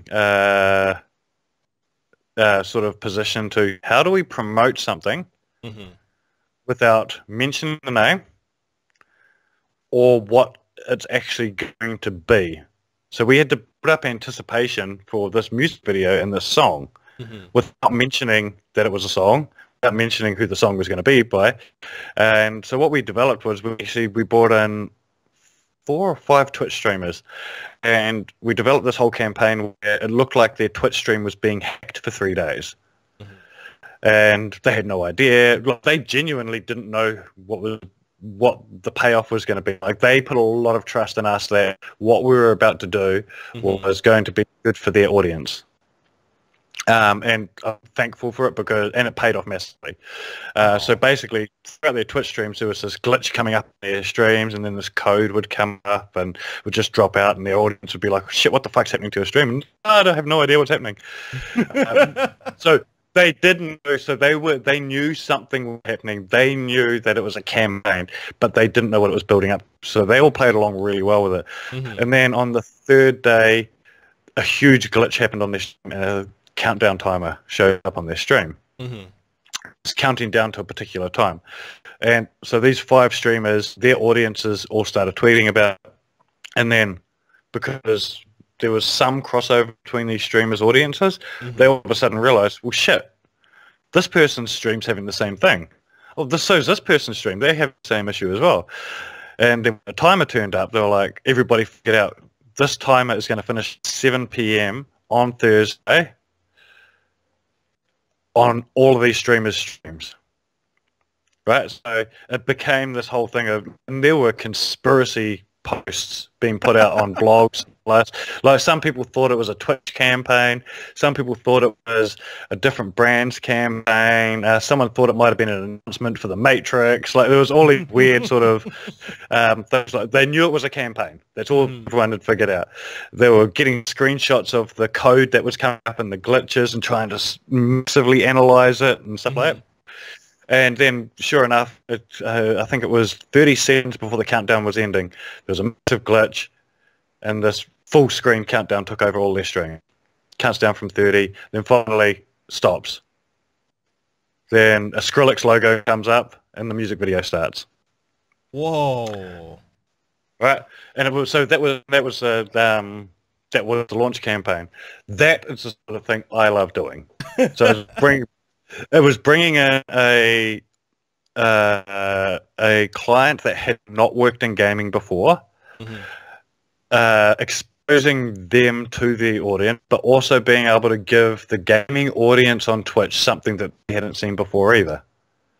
So everybody sort of got a completely new experience out of the whole thing. And it was just fun and exciting, and coming up with the creative was fun. Even like the guy in our office, our creative guy, he was excited to be working on it. Because it was something new that he'd never done before. So it was awesome. It was well worth doing it. So we're going to be doing more stuff like that, and we have been doing more stuff like we've worked with charities and working with food companies and mobile companies and stuff like that, and that's where I find bringing those guys in, that's where it's very exciting. Wow, man, that is freaking awesome. Because the gaming community is huge, and they have money to spend, so and they want to be entertained. So as long as you're giving them an advertising campaign that is genuinely entertaining and fun, and you're going to advertise, as long as you're advertising a product that they like, they want, right? So you don't want to go through that entire thing and then say, hey, this is going to be an advertising campaign for that thing that you hate. Because I wasted 4 days of my life putting up to that. No, that makes perfect sense, man. That's awesome. Like, to be able to be on the behind the scenes of something that epic, I can only imagine how stoked you were for that. Oh yeah, look, and I will not lie, like got home from work that afternoon, and I think it was about 6 o'clock, put on Twitch, and I had a multi-Twitch situation going on my PC in my kitchen while I was nervously cooking dinner, waiting for this countdown to end. And I was just like, I hope that this lands really well. Like, I was going into it, I was 90% sure it was going to land. By the time it was like down to half an hour beforehand, I started to get nervous, and I think I was probably at about 50-50 at that stage. I was like, shit, what if the audience hates this? Like, I don't want this to be a horrible experience for the streamer. I don't want it to be a horrible experience for our client. And I definitely don't want it to be a horrible experience for the viewers. So I was very nervous, and I sat there watching all these streams live, but watching it all take place all at the same time, and watching it land, and watching the audiences actually celebrate how cool it was. It was definitely a payoff. Wow, that's man, that's awesome. and then in the same week, I did another campaign where I had a publisher threaten to sue me. What? It's a completely different story. We ended up sorting that one out, but it was a campaign it was a very successful campaign, but another company that wasn't involved in the campaign didn't like what we did. Oh wow! we came to an agreement though. It was all sorted. It was an up and down week. Good God, man, that's crazy. Okay, so I've got 3 last questions. I know we've been going a while. I don't want to keep you too long from your family. Do we want to try and lightning round the question? You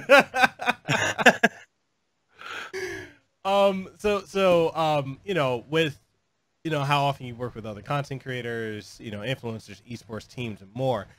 What is that process like, in the sense of, like, what are some of the things that you guys look for, you and your team, when you make the decision to, hey, I want to work with this influencer, I want to work with this company? Like, are there certain statistics, or are there certain things that they're doing that you're looking for, or what would you say? Okay, so Definitely there are things I'm looking for.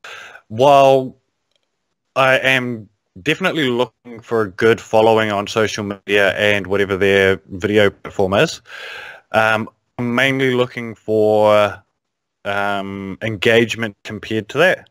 So high engagement is important. But the other one that I look for, I sort of say this to people as well, is good following, great engagement, amazing content. Like I want people that are doing amazing content. But my most important part, and I would say all of this makes 50%, the other 50% is they have to be great people. So people that I can work with now and in the future. People that I sort of use this phrase quite a bit is people that I can sit down and have a beer with and hang out with. It needs to be great people. No, that's actually really good, because it's like you don't want to be working with someone that's, you know, hey, they're good for the public image, but at the same time behind closed scenes that they're a complete asshole. So I completely Exactly. agree with that. And look, I can tell you right now, I've had content creators that have had great numbers, and we've pulled off very successful campaigns with them. But after that campaign had finished, I have never worked with that person again, just because my experience with working with them was not great. Mm-hmm. And hey, there may have been people who've done the same with me as well. Oh, you're awesome. I mean, yeah, I haven't. Not that I know of, but look, it has to be a two-way street, right? And it does have to be a two-way street where us and our clients are getting a great experience out of it, but the content creator has to be getting a great experience out of it as well. Yeah. Okay. And you know, what's the other question I had?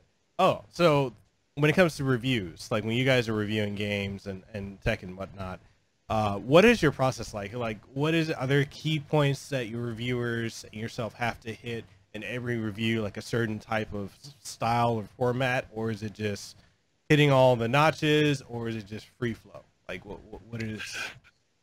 So if you've read any of our reviews, we're very uncouth when it comes to our reviews. We tend to stay away from that standard tech style of review or the standard IGN style of review. We're not an outlet, and even with my previous outlets that I've worked with or owned myself, it's almost uncultured. It's here's a layman's opinion on whether this is good, because average Joe, like let's say for a piece of technology, they don't care about how many drivers are in a pair of headphones, right? They don't give a shit. Yeah. It's how much is it going to cost me? Does it sound good? Can I wear them outside of the house? Are they going to last me a decent amount of time? Mm-hmm. All these basics, and that's honestly how we sort of look at things. And it's the same with video games. Is it going to be entertaining? Is it fun? Yeah. Are there issues? Yes or no. But if there are issues, does that balance out with how much fun it is? Yeah.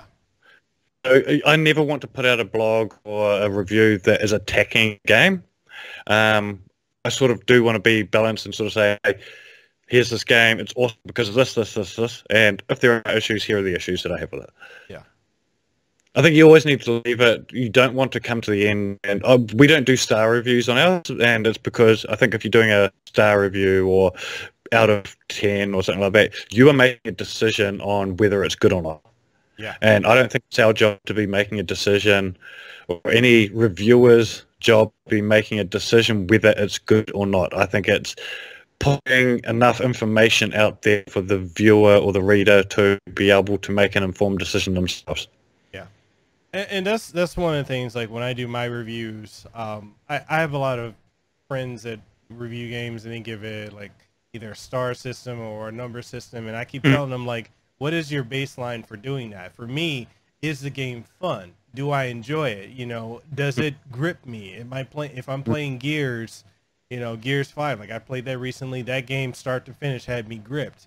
Were there some issues? Yeah, there was issues with, you know, the checkpoint system, having to start off, you know, restart your checkpoint, and you're like an hour or a half an hour back. But other than that, that didn't take away from the experience of the game being fun. And I see so many reviews where it's like they're trying to be IGN, or they're trying to be, you know, one of these publications where I'm like, just speak to the people. Like I've seen it with the tech industry, you know, with the tech industry. I've got a lot of friends like, you know, that do tech reviews and whatnot, and they're trying to talk about, oh, well, you know, the quad core Snapdragon 8 something something. I'm like, the average day person doesn't want to, they don't care. They don't know what that is. Look, let's be honest. CNET already has that kind of marketed.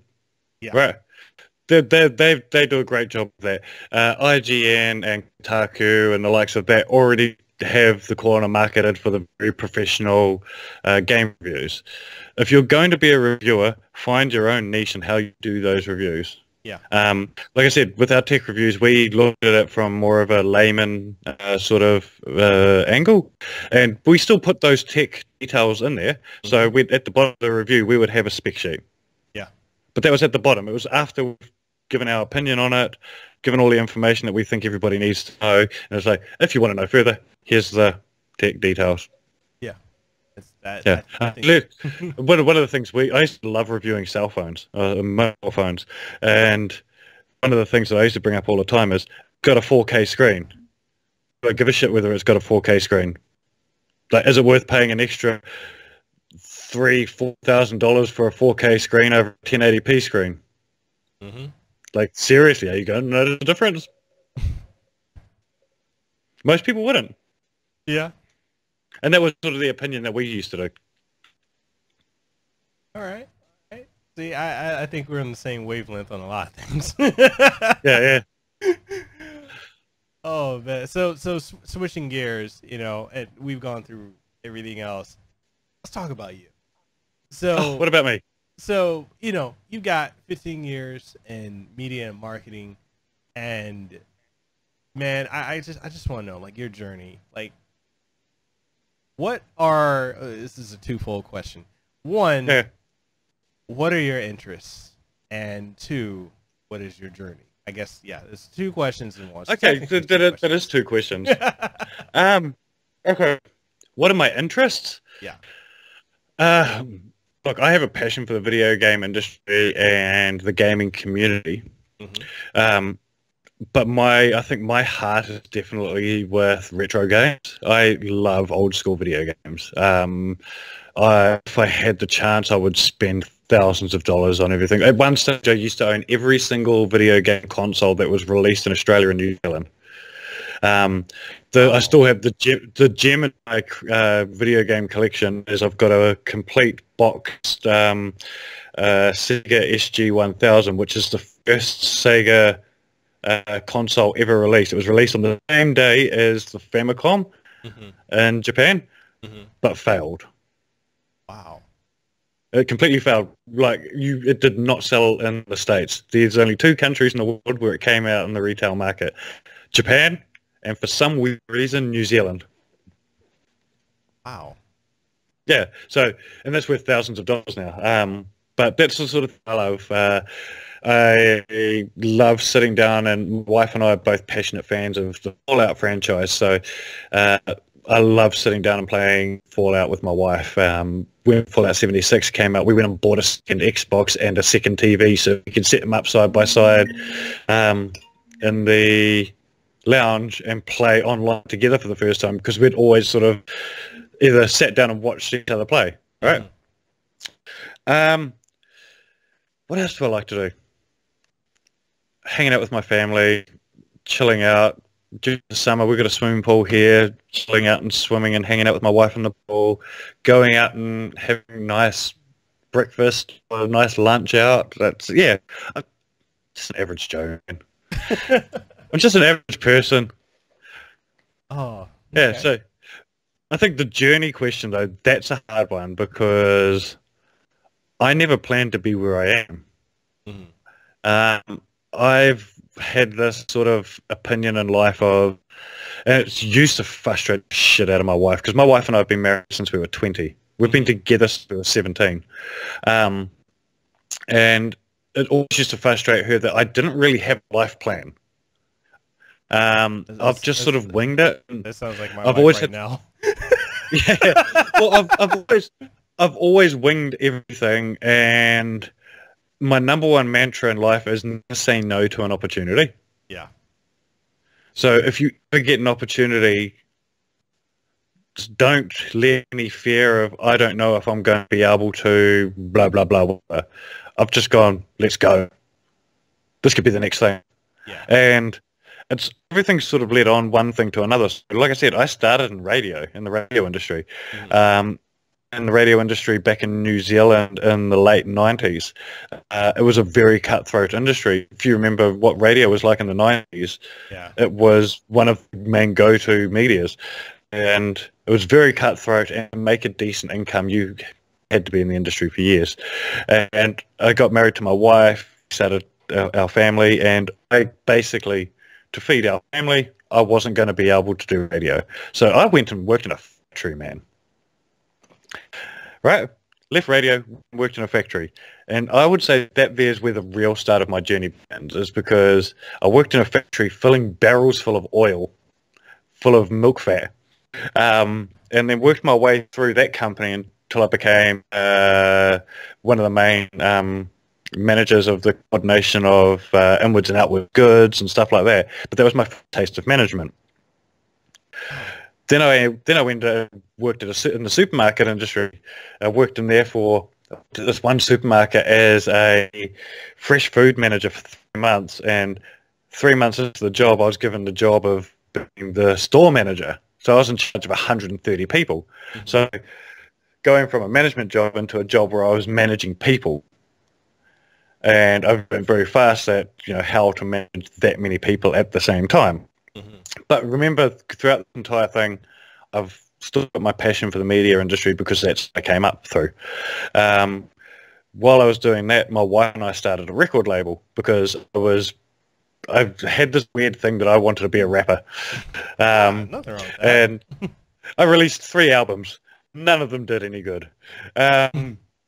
But we started this little independent record label, and so I started working with talent and creatives and stuff like that. So if you start noticing, all of these things sort of lead on into one another. Mm-hmm. Because what I started becoming very good at when I was managing the supermarket is we were the first supermarket in New Zealand to do social media as a marketing tool. So we did a Twitter account, we did a Facebook page and stuff like that, and people weren't doing that. Businesses were not on those platforms back then. Mm. There were arguments still being had whether businesses should be on it. And it's crazy to think 10 years later that in marketing, or 15 years later, that in marketing, it was once an argument about whether or not you should be on Twitter. And now every business is on Twitter, right? Yeah. So we did that. I then went on to work in marketing, and my wife and I opened a online tech website, where we were the first outlet to sell Android phones in New Zealand. So we had to educate the New Zealand market into what an Android was. Like, they were just like, oh no, it's just a knockoff iPhone. Oh no, it's not. It's a completely different platform. And this is before the telcos started bringing them in. Mm-hmm. Out of the success of that, we then, throughout this entire journey, I'm craving getting back into radio. So I'm trying to hit all the key points to the story too. Take your time. So, there's no rush. Yeah. So I'm craving wanting to get back into media and getting back into radio. So I met a guy on Twitter who came and actually met me at our store. And because our website did really well and we opened a physical retail store, that's when I quit the supermarket. Mm-hmm. He came to meet me one day and bought me a coffee, and we were having a chat, and then we started talking. He goes, oh, what did you do? And I go, oh, I used to do radio. And he goes, oh, it's funny, I've always wanted to get into radio. Literally, that was all the excuse I needed, because I was basically looking for that excuse to go and do radio. Yeah. And I said to him, tell you what, I'm looking at getting into it. You want to get into it? I think we should do this. We'll do a podcast. We'll do a show on radio.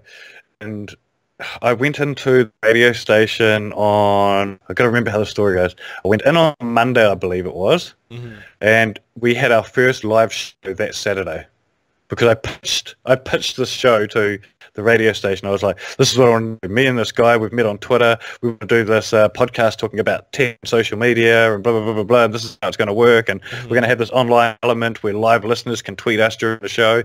And I remember having talked to him, and he goes, and because we ended up bringing my wife on board because I've always thought that in radio, a 3-man team with 2 guys and a girl, or a mix of gender as well as gives you a good mix of opinion on things.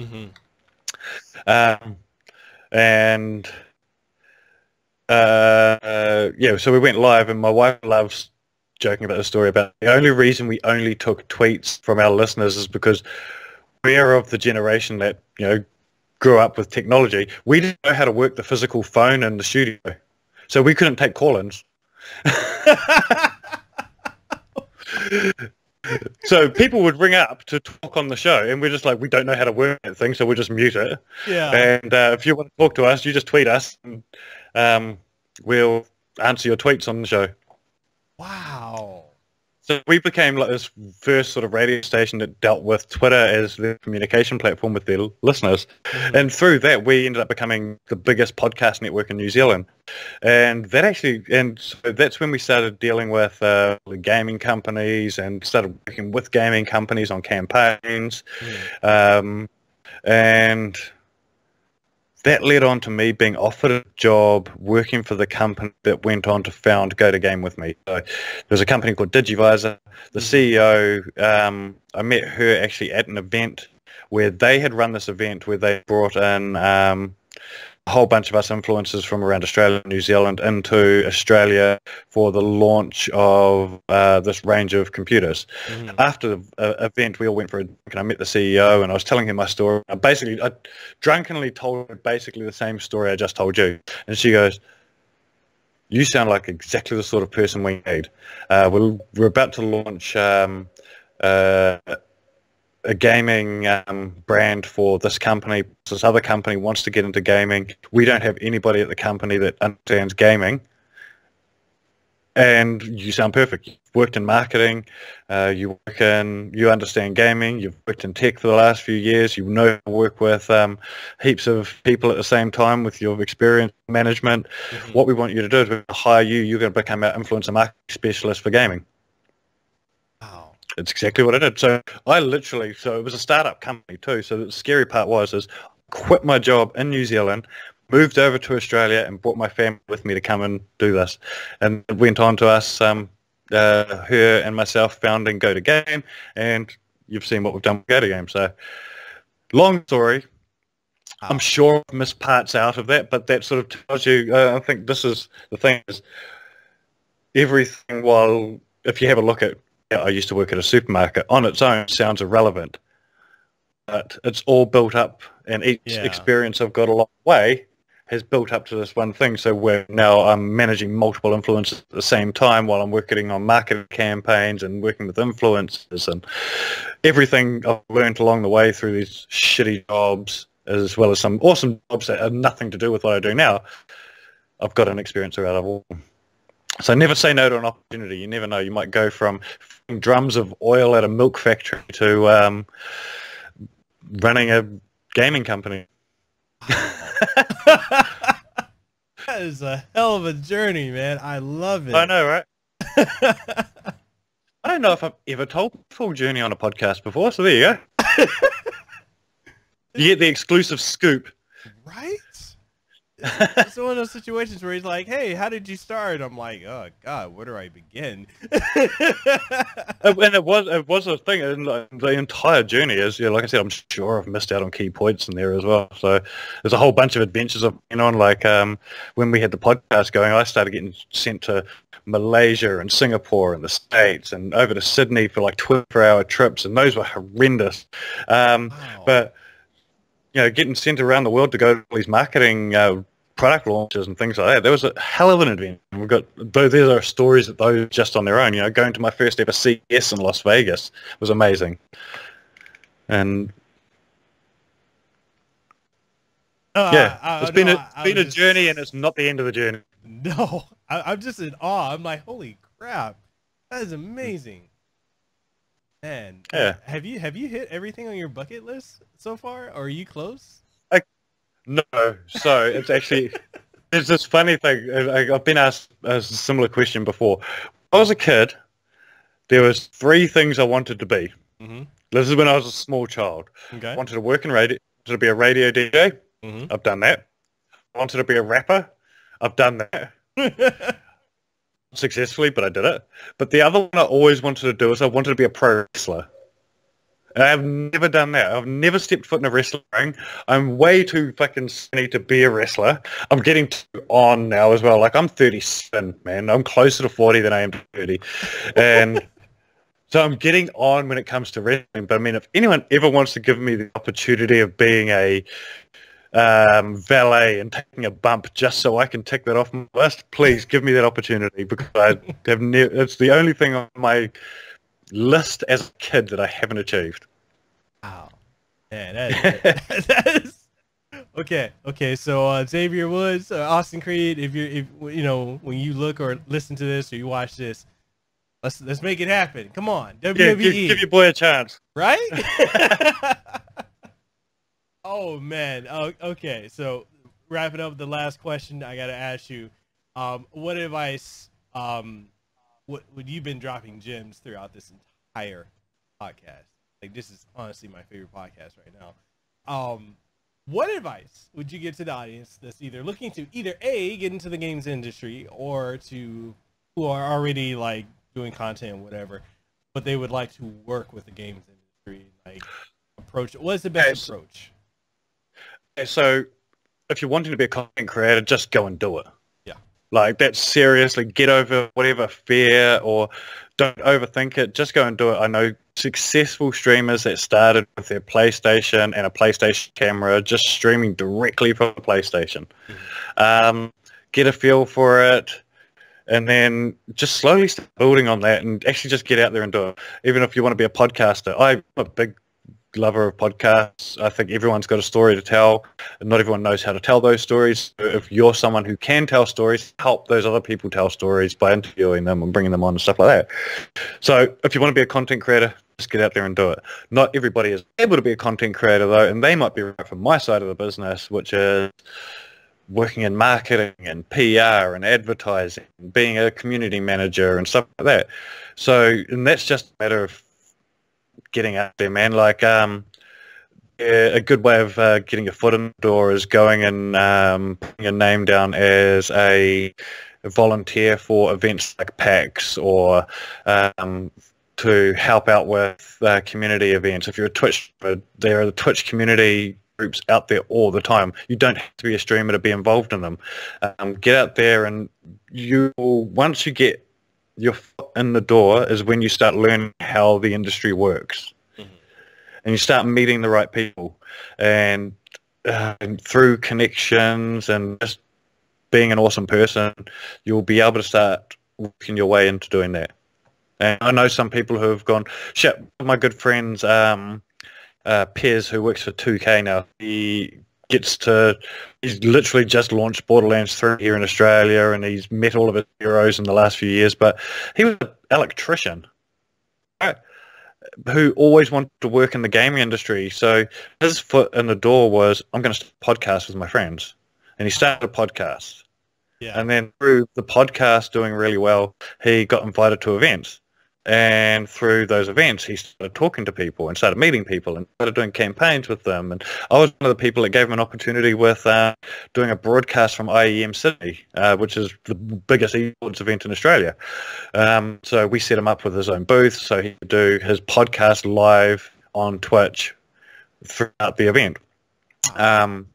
And just through meeting people and stuff, and now he is arguably one of the better community managers in Australia, because he understands community, he understands games, and he now works for 2K Games, and he's living his dream. But it's because he, one, just got out there and did it.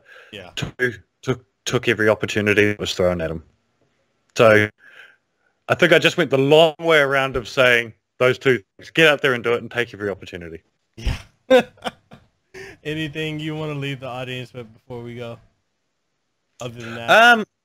No, I think that's probably it. I'd love, if anyone has any questions after this, I'm more than happy to answer anything on Twitter.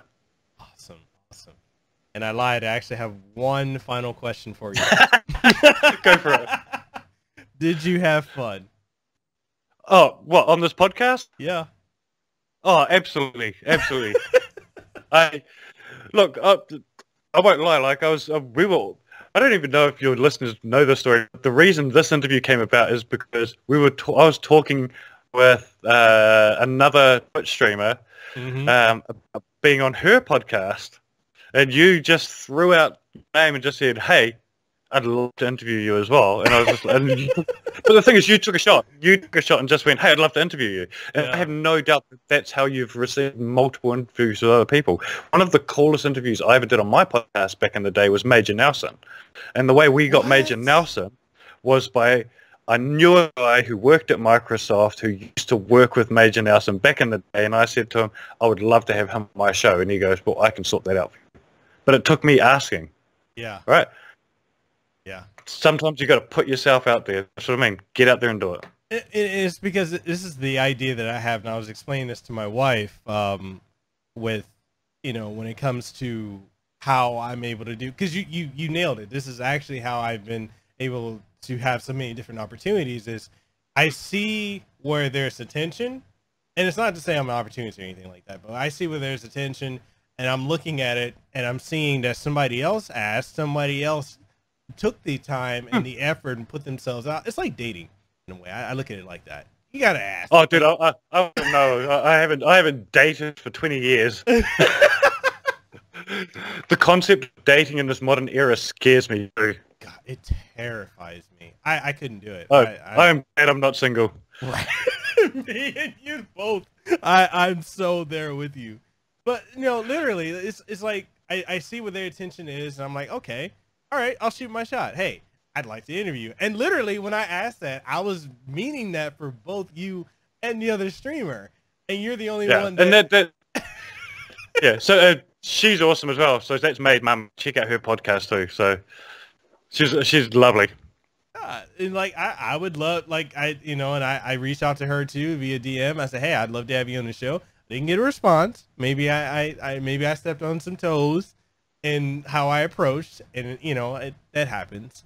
But I'm sure she's fine. She's lovely. Yeah, but it's like it's just my whole thing in the way I am, and some people have told me, and also there's a cultural aspect to it, and I know we're supposed to be wrapping up, but there's a cultural aspect in Hawaii as well as Samoa, where I'm from, where you are supposed to be humble and you just are supposed to be content with what you have. And I've always... So we have the same thing in New Zealand. So there's this phrase in New Zealand. It's a Māori phrase, but in English, it's basically the kumara doesn't speak of how sweet it is. Yeah. Right. Wow. In Samoa, you'd probably say the kumala. Yeah. Which is the sweet potato doesn't speak of how sweet it is. Yeah. And I am so against that. It's like, if you're the shit, put your hand up and be like, I am the shit. You need to talk to me. Right. No, and that's just how I am. Like, some people have told me that I'm abrasive because I'm willing to go out and just say, hey, I'd love to have you on my show. Hey, I've got the #1 podcast in Hawaii. Some people are like, oh, that's arrogant. I'm like, no, it's not. 2 years in a row, I've been the #1 podcast in Hawaii. Like, if you Google or search, or hell, the people that use Bing, you search #1 podcast in Hawaii, I come up. Hey, let's be honest. This is honestly, it's a branding and it's a marketing thing too. If there were only 2 podcasts in Hawaii and you got one more view than that one, for the #1, and you shout that from the rooftop. Yeah. But it's a marketing thing because you're then able to say, I'm the #1 podcast. But hey, I'm not surprised you're the #1 podcast in Hawaii because you're a great interviewer, and it's been an absolute pleasure being on your show. Being able to talk to you as well as have a laugh. I'll 100% do it again. Yeah, man. And you know what? We definitely got to have you back on the show again. If you're ever in Hawaii, then we need to get a drink. If you ever need a place to stay. I would love to. Like, it's crazy because so many people in the gaming industry. But be careful. I'm from an island as well. You know what happens if you invite me over? Yes, I know. Bring my whole family. I'm going to bring my whole family, and we're going to stay for a month. I know. This is that. Oh, dude, it's so crazy. Ruben Langdon, so the voice actor for Dante and Ken, and he stayed with us for, I want to say, like a month, back in May. And it's like, I interviewed him in February, and then he stayed with us for a month. Then we stayed with him, and we went to E3. We stayed with him for a bit. We stayed with the voice of Bison. And then like so many people, like every time somebody from the industry comes to Hawaii, they stay at our house. And it's like, a lot of people are like, man, that's so strange. I'm like, look, that's how we islanders are. And it's the same. It's exactly the same. That's like when people come to Sydney, they'll quite often crash at my place. Like I've had some of the big Twitch streamers stay either on our couch, our spare room. You know. Yeah. It's just different. I'm like, you know, that's how we are as islanders. Like it's kind of how it's ingrained in us growing up. So. But yeah, it's been awesome having you on the show. Definitely got to have you back on. You come out here to Hawaii, you let me know. You got a place to stay. We're gonna get drinks. We're gonna grill up some good food. And then same if you ever come to Sydney, mate. Let us know. Definitely. Or New Zealand. We've got a house in New Zealand as well. So, hey, man. Depending on what island you go to, I think we got this house here in Oahu. We have one on Molokai, Maui. We don't have Big Island. We're working on it. But got 2 more islands left. We can get out here in Hawaii. But yes, anytime you're out here, let me know. Your family, man. It's anytime. And people, you can catch this podcast when it comes up. We're on all podcasting outlets. Just search the Kasanova Podcast, #1 podcast in Hawaii. Yes, as a marketing term, it is also the truth, and I wear it proudly. Amen. Amen. If you want to support the podcast, you can support the podcast by listening. You can support it also by leaving a review on iTunes and Apple Podcasts, as well as if you want to support the podcast on patreon.com/Mekel Kasanova, multiple tiers. It's starting at about $2 and going up. So with that being $2 worth the investment. Right? Drop that $2. Right. Keeping Stop being so cheap. Why $2? You know, why are you being so cheap? It's damn near You're free. dropping $10. It's the price of 2 cups of coffee. $10. Come on. Right? That's cheaper than Starbucks. Come on. Anyway. And with that being said, people, Phid and I, we're signing out. We'll see you on the next one. Hey, did you enjoy this episode of the Kasanova Podcast? Well, I'm sure you did. And since you did, and you're wondering where else you can find it on every podcasting outlet. Yes, that includes Apple Podcasts, Google Podcasts, Stitcher, TuneIn Radio, iHeartRadio, Spotify, Launchpad DM by Podcast One, and so much more. And the only thing I ask of you is if you truly enjoyed it, even if you didn't enjoy it, please leave a rating and tell us what you thought of it, what you like, what you didn't like, and everything in between.